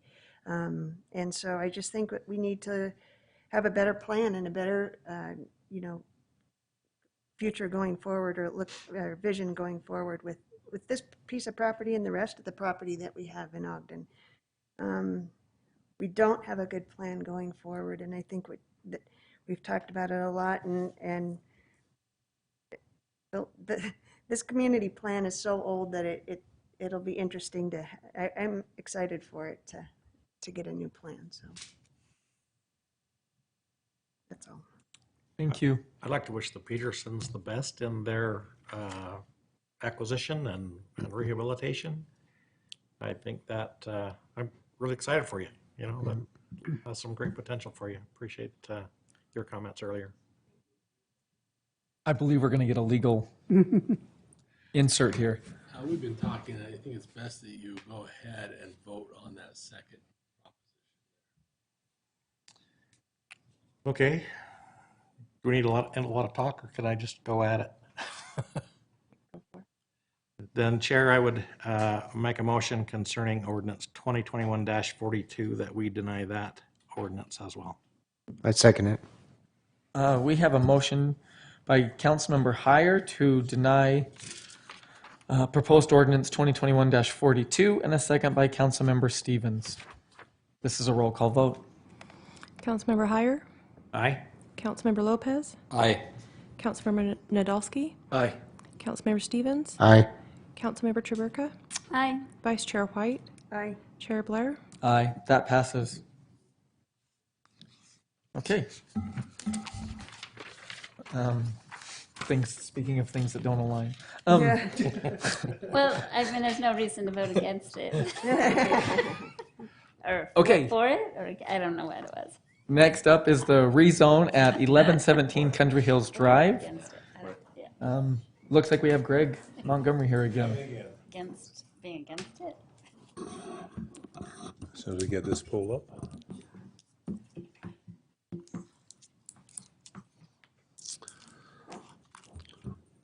So, Mr. Chair and members of the council, this is a request, a petition the city received to rezone property at 1117 Country Hills Drive from the professional institutional zone to an R4 zone. Again, the property is presently has development on it. It has originally built as a business office. The upper floors have apartments in it. The lower floors were business offices. And the desire is to rezone it to R4 so they can complete making the building dwelling units and then potentially build another building on the same property for another set of dwelling units. The present professional institutional zone does not allow multifamily as a main use. It could be above a business, but it could not be freestanding use or taking a business and converting the entire floor to dwelling units. So that's the reason why the request is made to rezone it to R4. In the center, you can see a potential design for the existing building and then another apartment building to the south of it. This gives you an idea of the property. It's 32,000 square feet along Country Hills. There's a right-of-way that runs along the west side of the property that not only services this property, but also serves two other properties that are to the south that are multiple family projects. To the west is McKay-Dee and their access road that circles the campus of McKay-Dee. And to the east, you have another professional institutional office and then the Smith Center at Country Hills and Harrison. This kind of gives you an idea of the location. As the Planning Commission looked at this, they were looking at boundaries and edges and some of the general policies that are found in making rezoning considerations. So that yellow hashed area you can see is two different multiple family projects which are zoned R4, and you see that rezoning this property, which is in red to R4, would give a continuous zone from the street all the way back. And that also acts as a transition space from the commercial, which is where the Smiths is at, to the McKay-Dee Hospital site. Mm-hmm. And there's enough buffering and edges that there's a continuity in this, and not dividing areas, but making them combined into the same zoning, having the same type of land uses taking place, and functioning off the same areas. So as the Planning Commission looked at this, they felt that these parcels make sense to rezone to R4. They meet the general standards of buffering, of transition from higher intensity uses to lower as you move westward. And so the Planning Commission's recommendation based on these considerations, well, I'll add another part. It's also consistent with the Southeast Ogden Plan, where it talked about multiple families. Just throw that one in there. Huh? I was trying to get ahead of myself. The Commission's recommendation is 6-0 to approve rezoning the property to R4. Thanks for throwing that in there for me. Any Can you questions? address the landscaping? that they plan to do on there? Well, that will be part of when they come in with the site plan itself. Okay. So this is strictly, do you consider it appropriate to have an R4 zoning to allow multiple family units to take place here versus the professional institutional where it would be offices? So will it be vegetation or a wall or do you know? Ordinance requires it to be vegetation. When you say vegetation, you don't necessarily mean grass. No. I think it needs to be specified that vegetation Plant isn't material. synonymous with grass. Correct. Okay. There is some confusion of that in the city, so.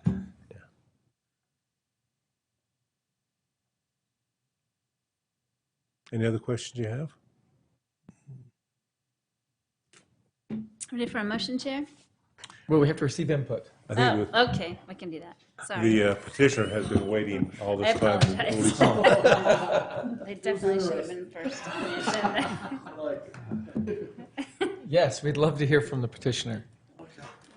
They must be shaking in their I boots. mean- Oh, yeah. Okay, anyways, I've been here for a long time. I think that it's a great project, you know, it fits the southeast Ogden area, the new bus lines going in there, you know, and so I think it'd be a great project for Ogden and for me also. Mhm. Okay, any questions for the petitioner? Okay. There we go. How did you Thank you for your stay so patience. long? Thank you. That was interesting. I like the Boys and Girls Club. Was that tonight? 2.5 hours ago. We'll sell you a season ticket to the council meeting. Okay, is there any public comment, any public input from anyone here? Even online? Oh, Jesus.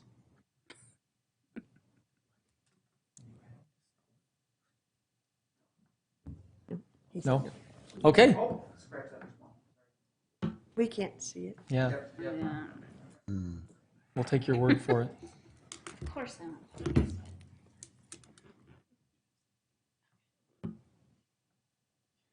Oh. Okay, we do have one comment on this item. Go ahead, Angel. You now have 3 minutes. I'm so sorry. I don't mean to comment item. I'm sorry. Public comment. Oh. Oh, Not- we'll not come on- back on to this you. item. Yeah. So we're ready for a motion, right? Yep. Okay, I will make a motion that we adopt proposed ordinance 2021-44. I got 43. 43. Oh, sorry, I've moved on to the next one, 43. I second. We have a motion by Councilmember Chaburka to adopt proposed ordinance 2021-43 and a second by Councilmember Lopez. This too is a roll call vote. Councilmember Lopez, Aye. Councilmember Nadolski, Aye. Councilmember Stevens, Aye. Councilmember Chaburka, Aye. Councilmember Heyer, Aye. Vice Chair White, Aye. Chair Blair. Aye, that passes. These some are not messy. This isn't that tough a room generally, so. Yeah, I'm not that excited because I still got to deal with Ogden City Building Inspector. There's your problem. Okay, next we have reports from administration, the dissolution of certain redevelopment agency project areas.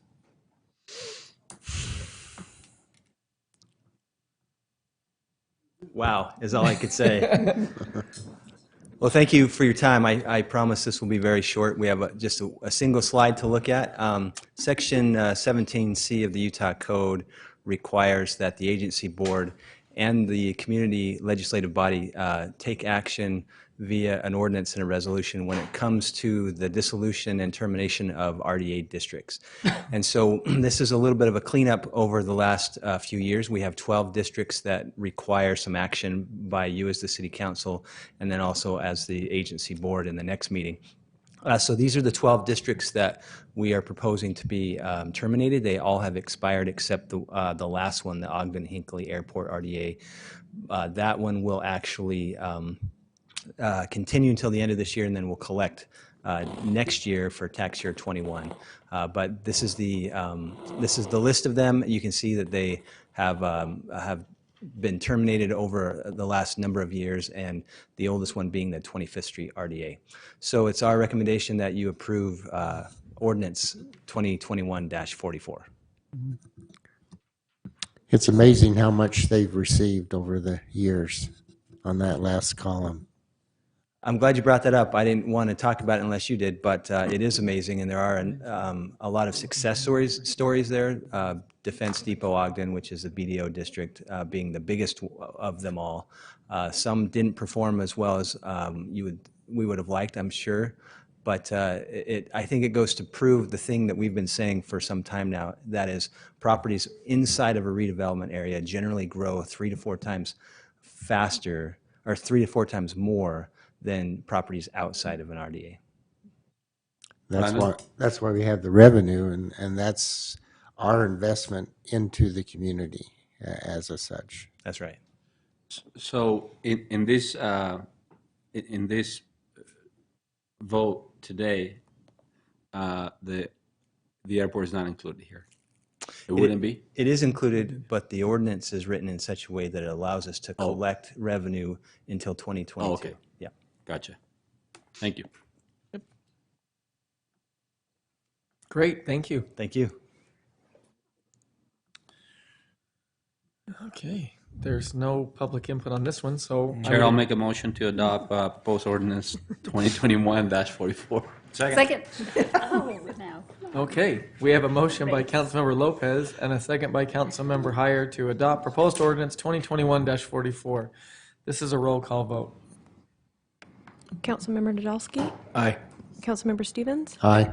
Councilmember Traburka? Aye. Councilmember Heyer? Aye. Councilmember Lopez? Aye. Vice Chair White? Aye. Chair Blair? Aye, that passes. Thank you. Next up is public comments. This is an opportunity to address the council regarding concerns or any ideas on any topic. Please state your name and address for the record and limit your comments to 3 minutes. No hands? I know we have one online. Oh, there's there we one go. there.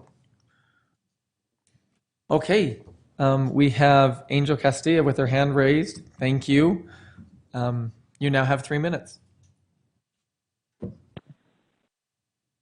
All right, you're in the home stretch. Angel Castillo, Ogden resident. I wanted to talk about the work session today, and I very much appreciate that the council made a concerted effort to take a look at the way that the RDA sells property, acquires property, develops property.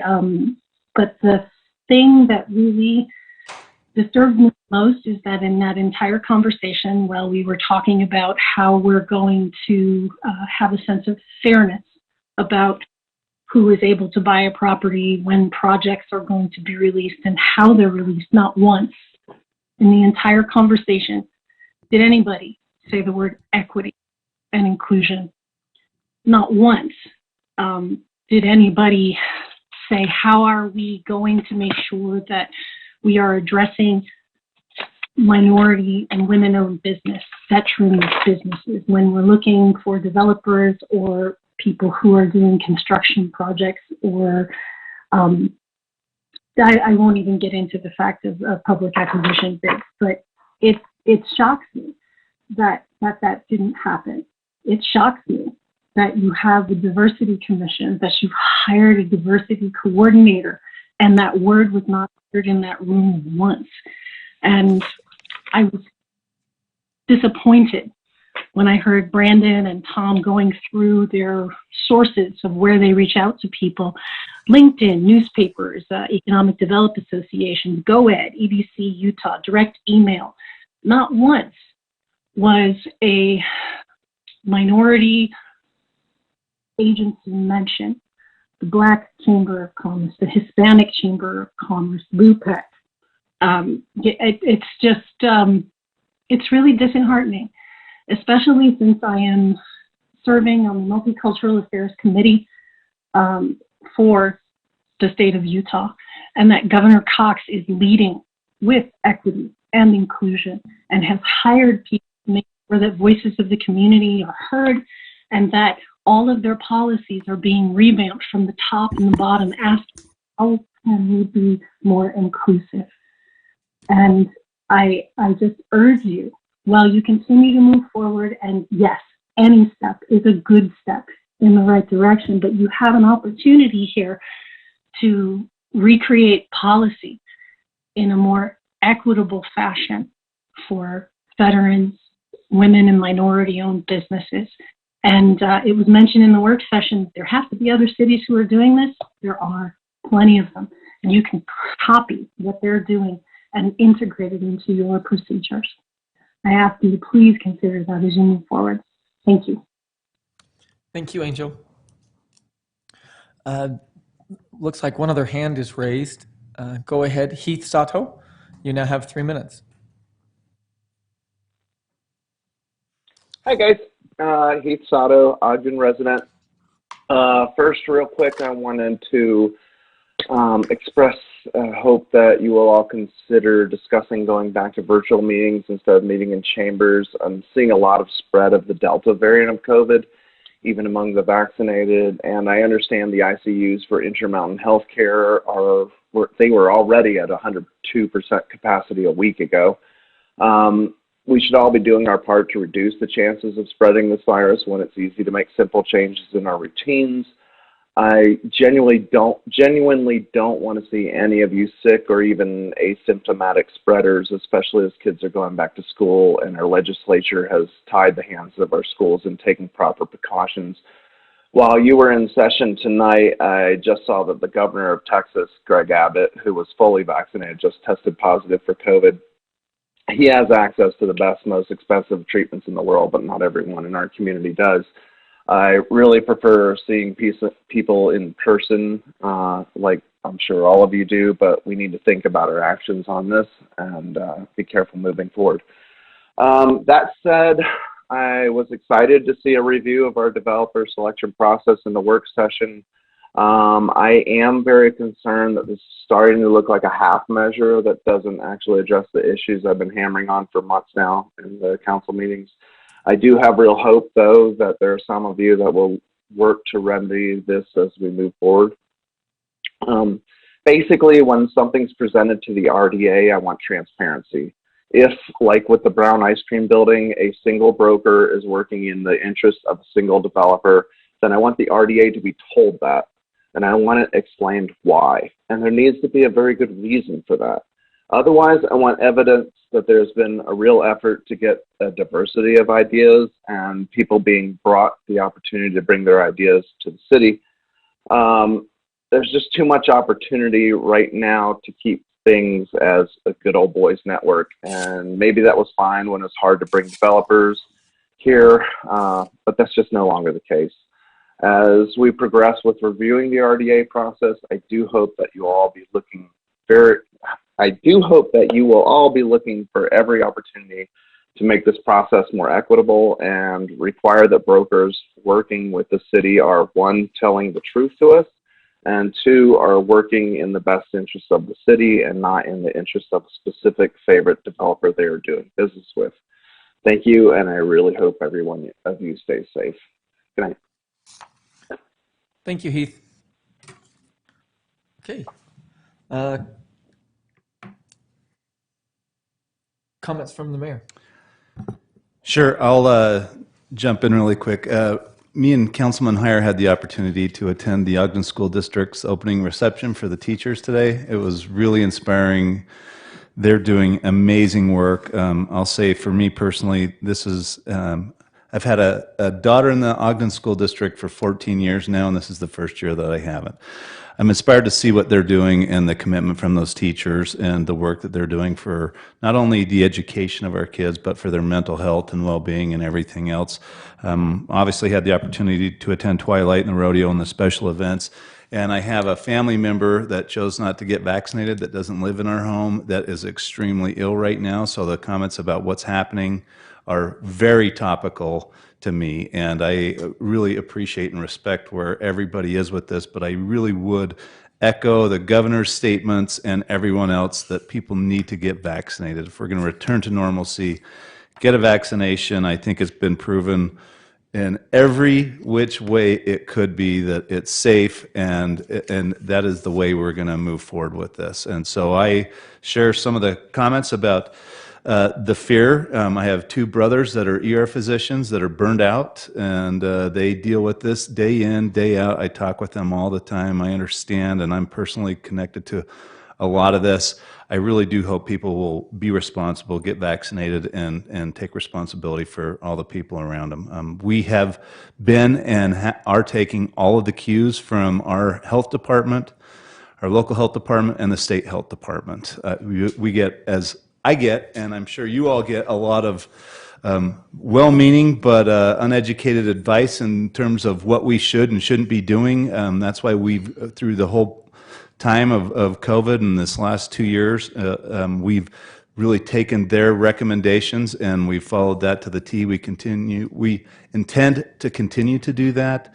But I really do hope, and this is a plea, it's really easy to do to get vaccinated. Wearing a mask isn't a terrible thing to do, and we'll continue to look at our practices, our special events, and everything else, and do everything we can in our power to make everybody safe and to get people back out. There are mental health issues that come with lockdowns and shutdowns and everything else. It's a hard balance for every single community to address, and we've been very involved in that in the last number of years. So appreciate everybody's patience, and I hope everybody will take the opportunity to get vaccinated and keep themselves safe.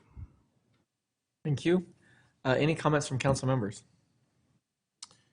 Chair, I want to thank my colleagues for their thoughtful consideration. Whether we agreed or disagreed, you carefully weighed that up. I appreciate those kind of discussions. And I think makes me feel good, you know, that things were carefully weighed. And I just appreciate all of you. I appreciate our administrative staff and all those that spent a ton of time on this issue as well. So anyway, I just wanted to say that. I want to echo what the mayor said about the school district.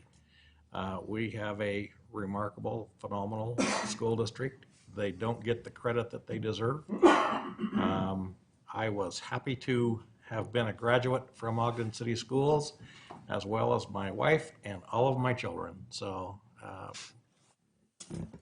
it just pleases me that we've got a good school district. We need to make clear that Councilman Heyer and myself are a graduate of Ogden City Schools, but of Ben Lomond High School. So we want to make that definitely clear in that aspect there.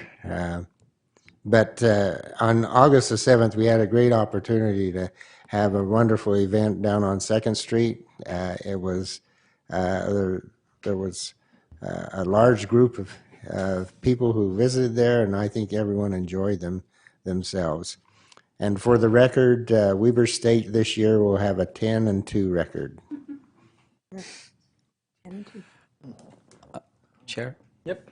Just very, very quickly, I would like to piggyback on the comments from the mayor about getting vaccinated.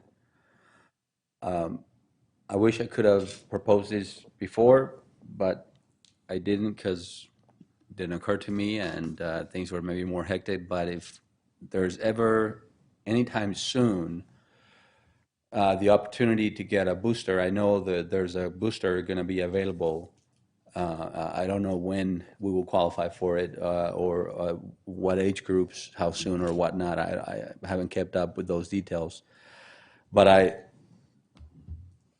wonder if we can have some conversations, and I think it will be, Mayor, if we qualify for a booster and we went and got a booster together, like as many council members as possible, and we were able to get some publicity on that, I think that words like you are talking about now are very important, but I think something like that could potentially be even more powerful. Sure. What I've heard is that it's 8 months after your second shot, they're looking at a booster. So as we get more information on that, and we have a COVID call every week with our public safety professionals. Mike Slater's done a great job.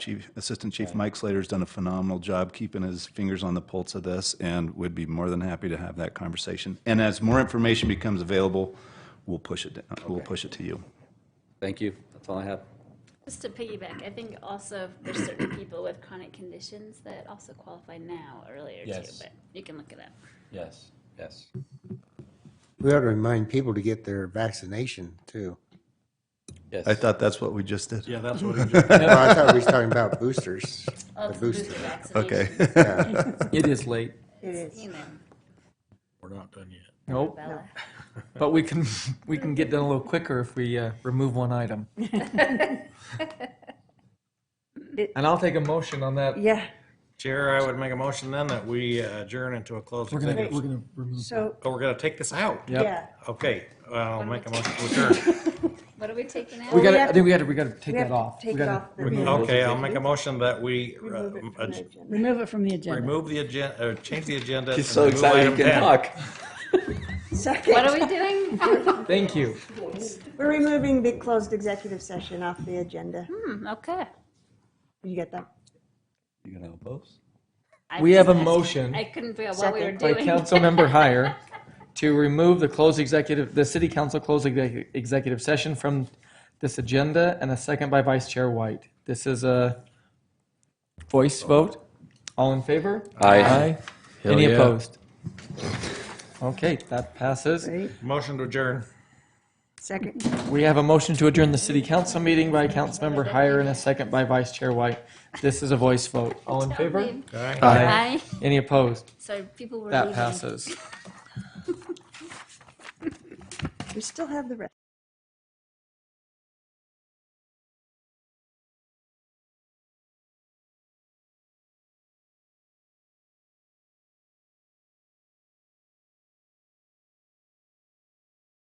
The Special Redevelopment Agency meeting, it's still August 17th, 2021. Let the roll call reflect that all board members are present. First up is the approval of minutes. The regular meeting of April 13th, 2021, Board Member Chaburka. Yes, Chair, I've read those minutes and they're accurate to my recollection. I motion that we approve the minutes. Second. Thank you. We have a motion to approve the minutes by Board Member Chaburka and a second by Board Member Lopez. This is a voice vote. All in favor? Aye. Aye. Any opposed? That passes. We have one item listed under common consent, and that's the dissolution of certain redevelopment agency project areas. Chair, I'll make a motion to adopt the common consent items. Second. Thank you. We have a motion to adopt the item listed under common consent by Board Member Lopez and a second by Board Member Chaburka. This is a roll call vote.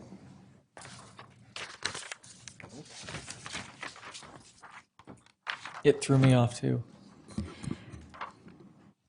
Board Member Chaburka, Aye. Board Member Heyer, Aye.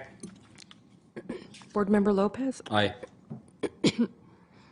Board Member Nadolski, Aye. Board Member Stevens, Aye.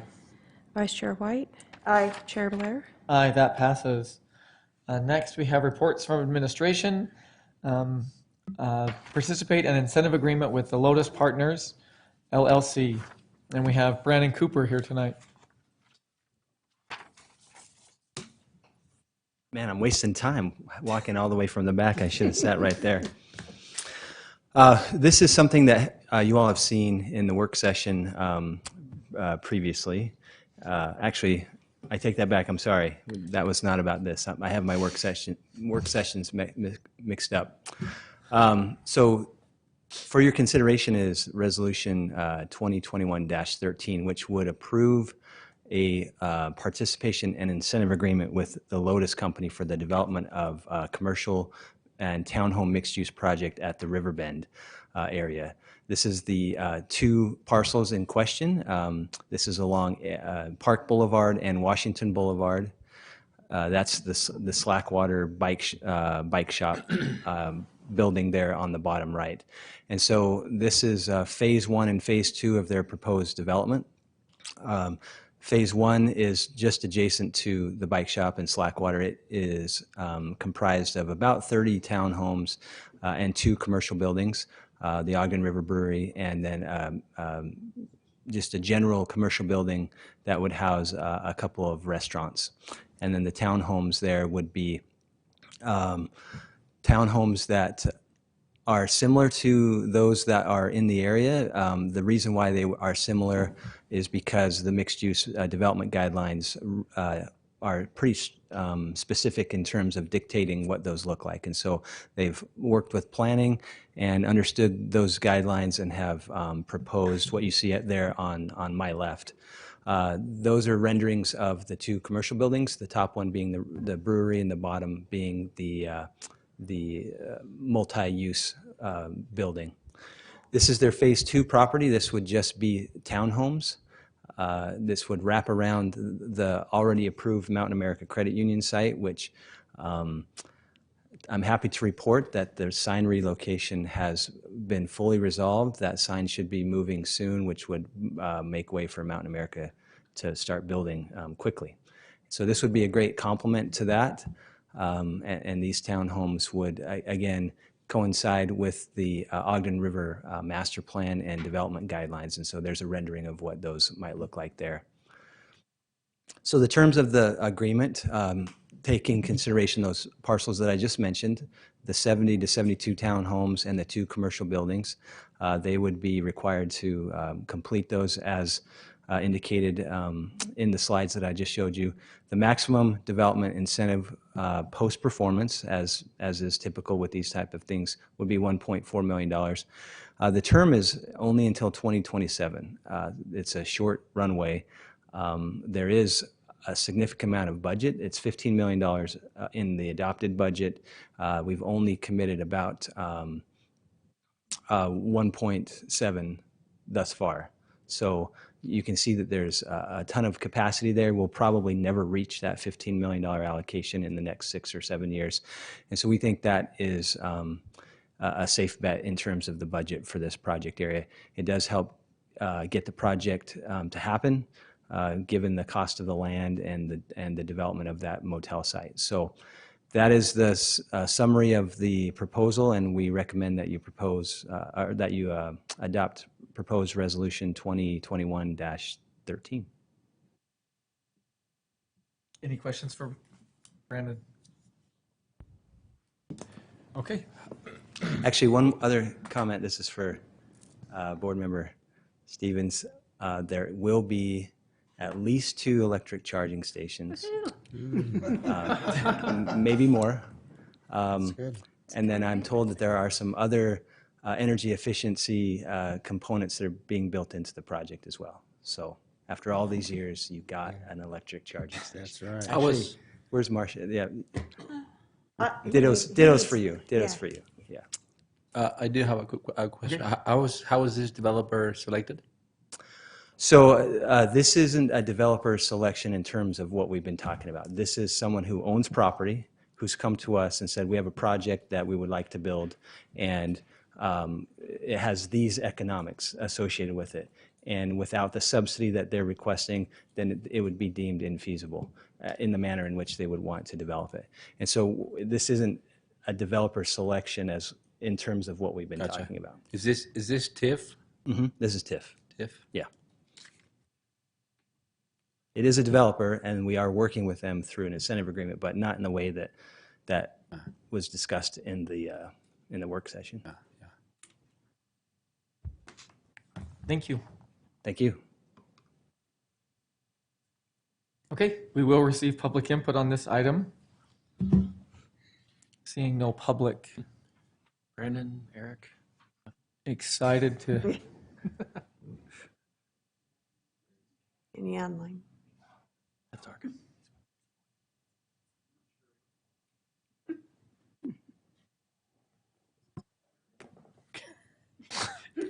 Whoops.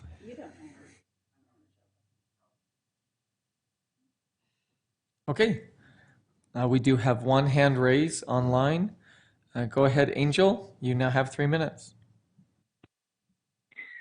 Angel Castillo, Ogden resident. I highly encourage you to support this particular project. The Lotus Company does quality development and has great vision for utilizing space with an economic base around food components and shopping. I've seen some of these drawings and the buildings are beautiful, and we need more development like this, so please approve this. Thank you. Seeing no other hands raised or public input, I would. Chair? Yes. I have a question for Okay. Brandon.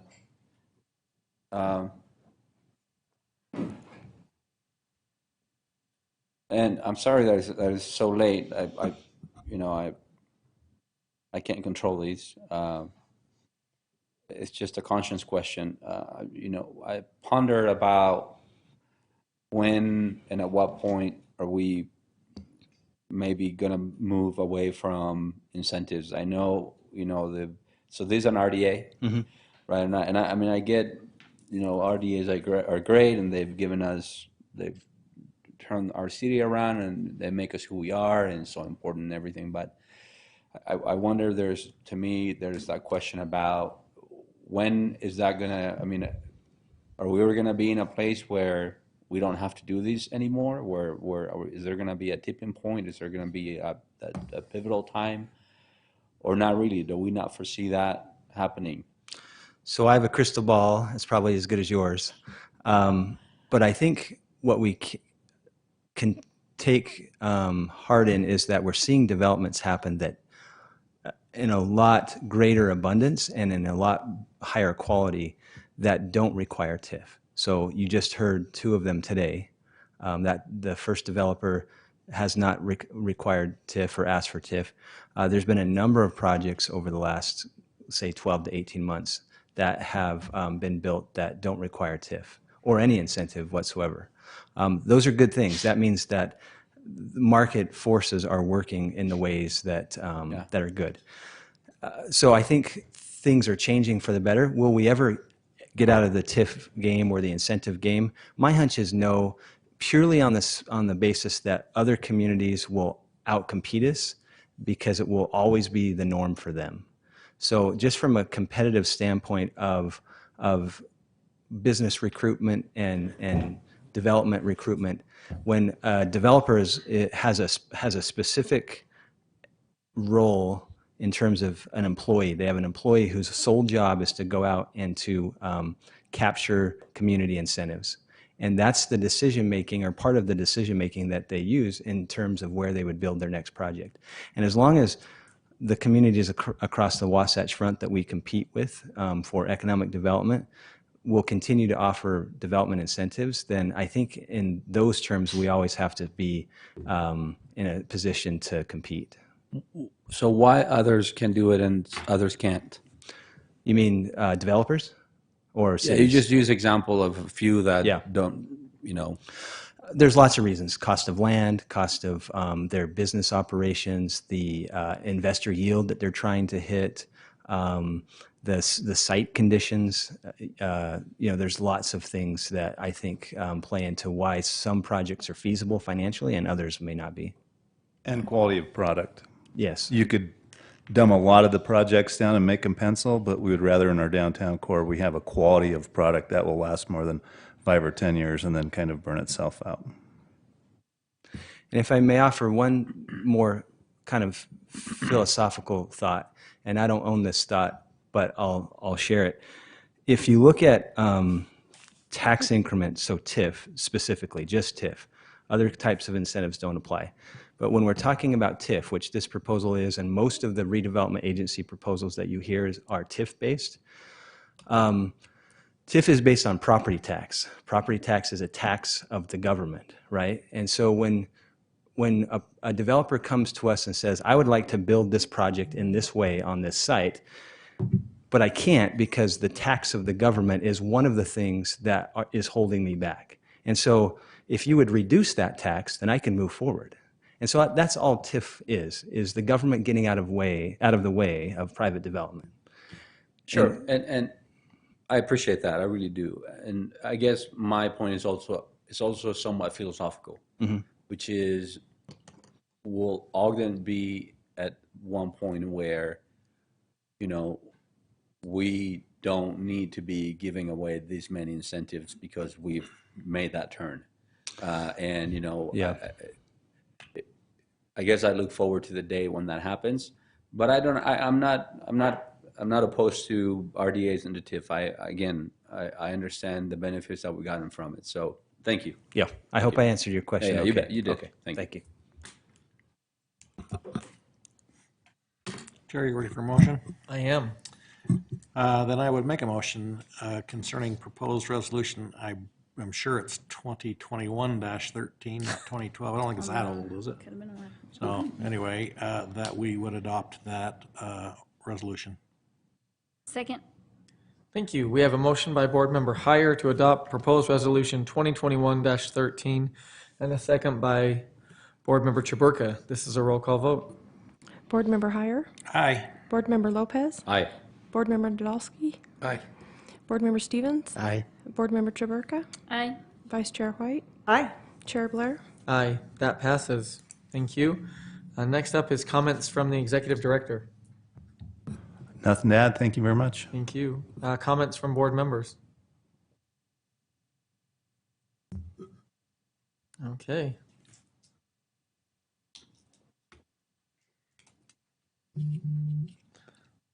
Then I would entertain a motion. Are we wanting to do this? We're one? doing this one, yes. Okay, then I will make a motion that we adjourn into a closed executive session for one of the 7 items listed. Second.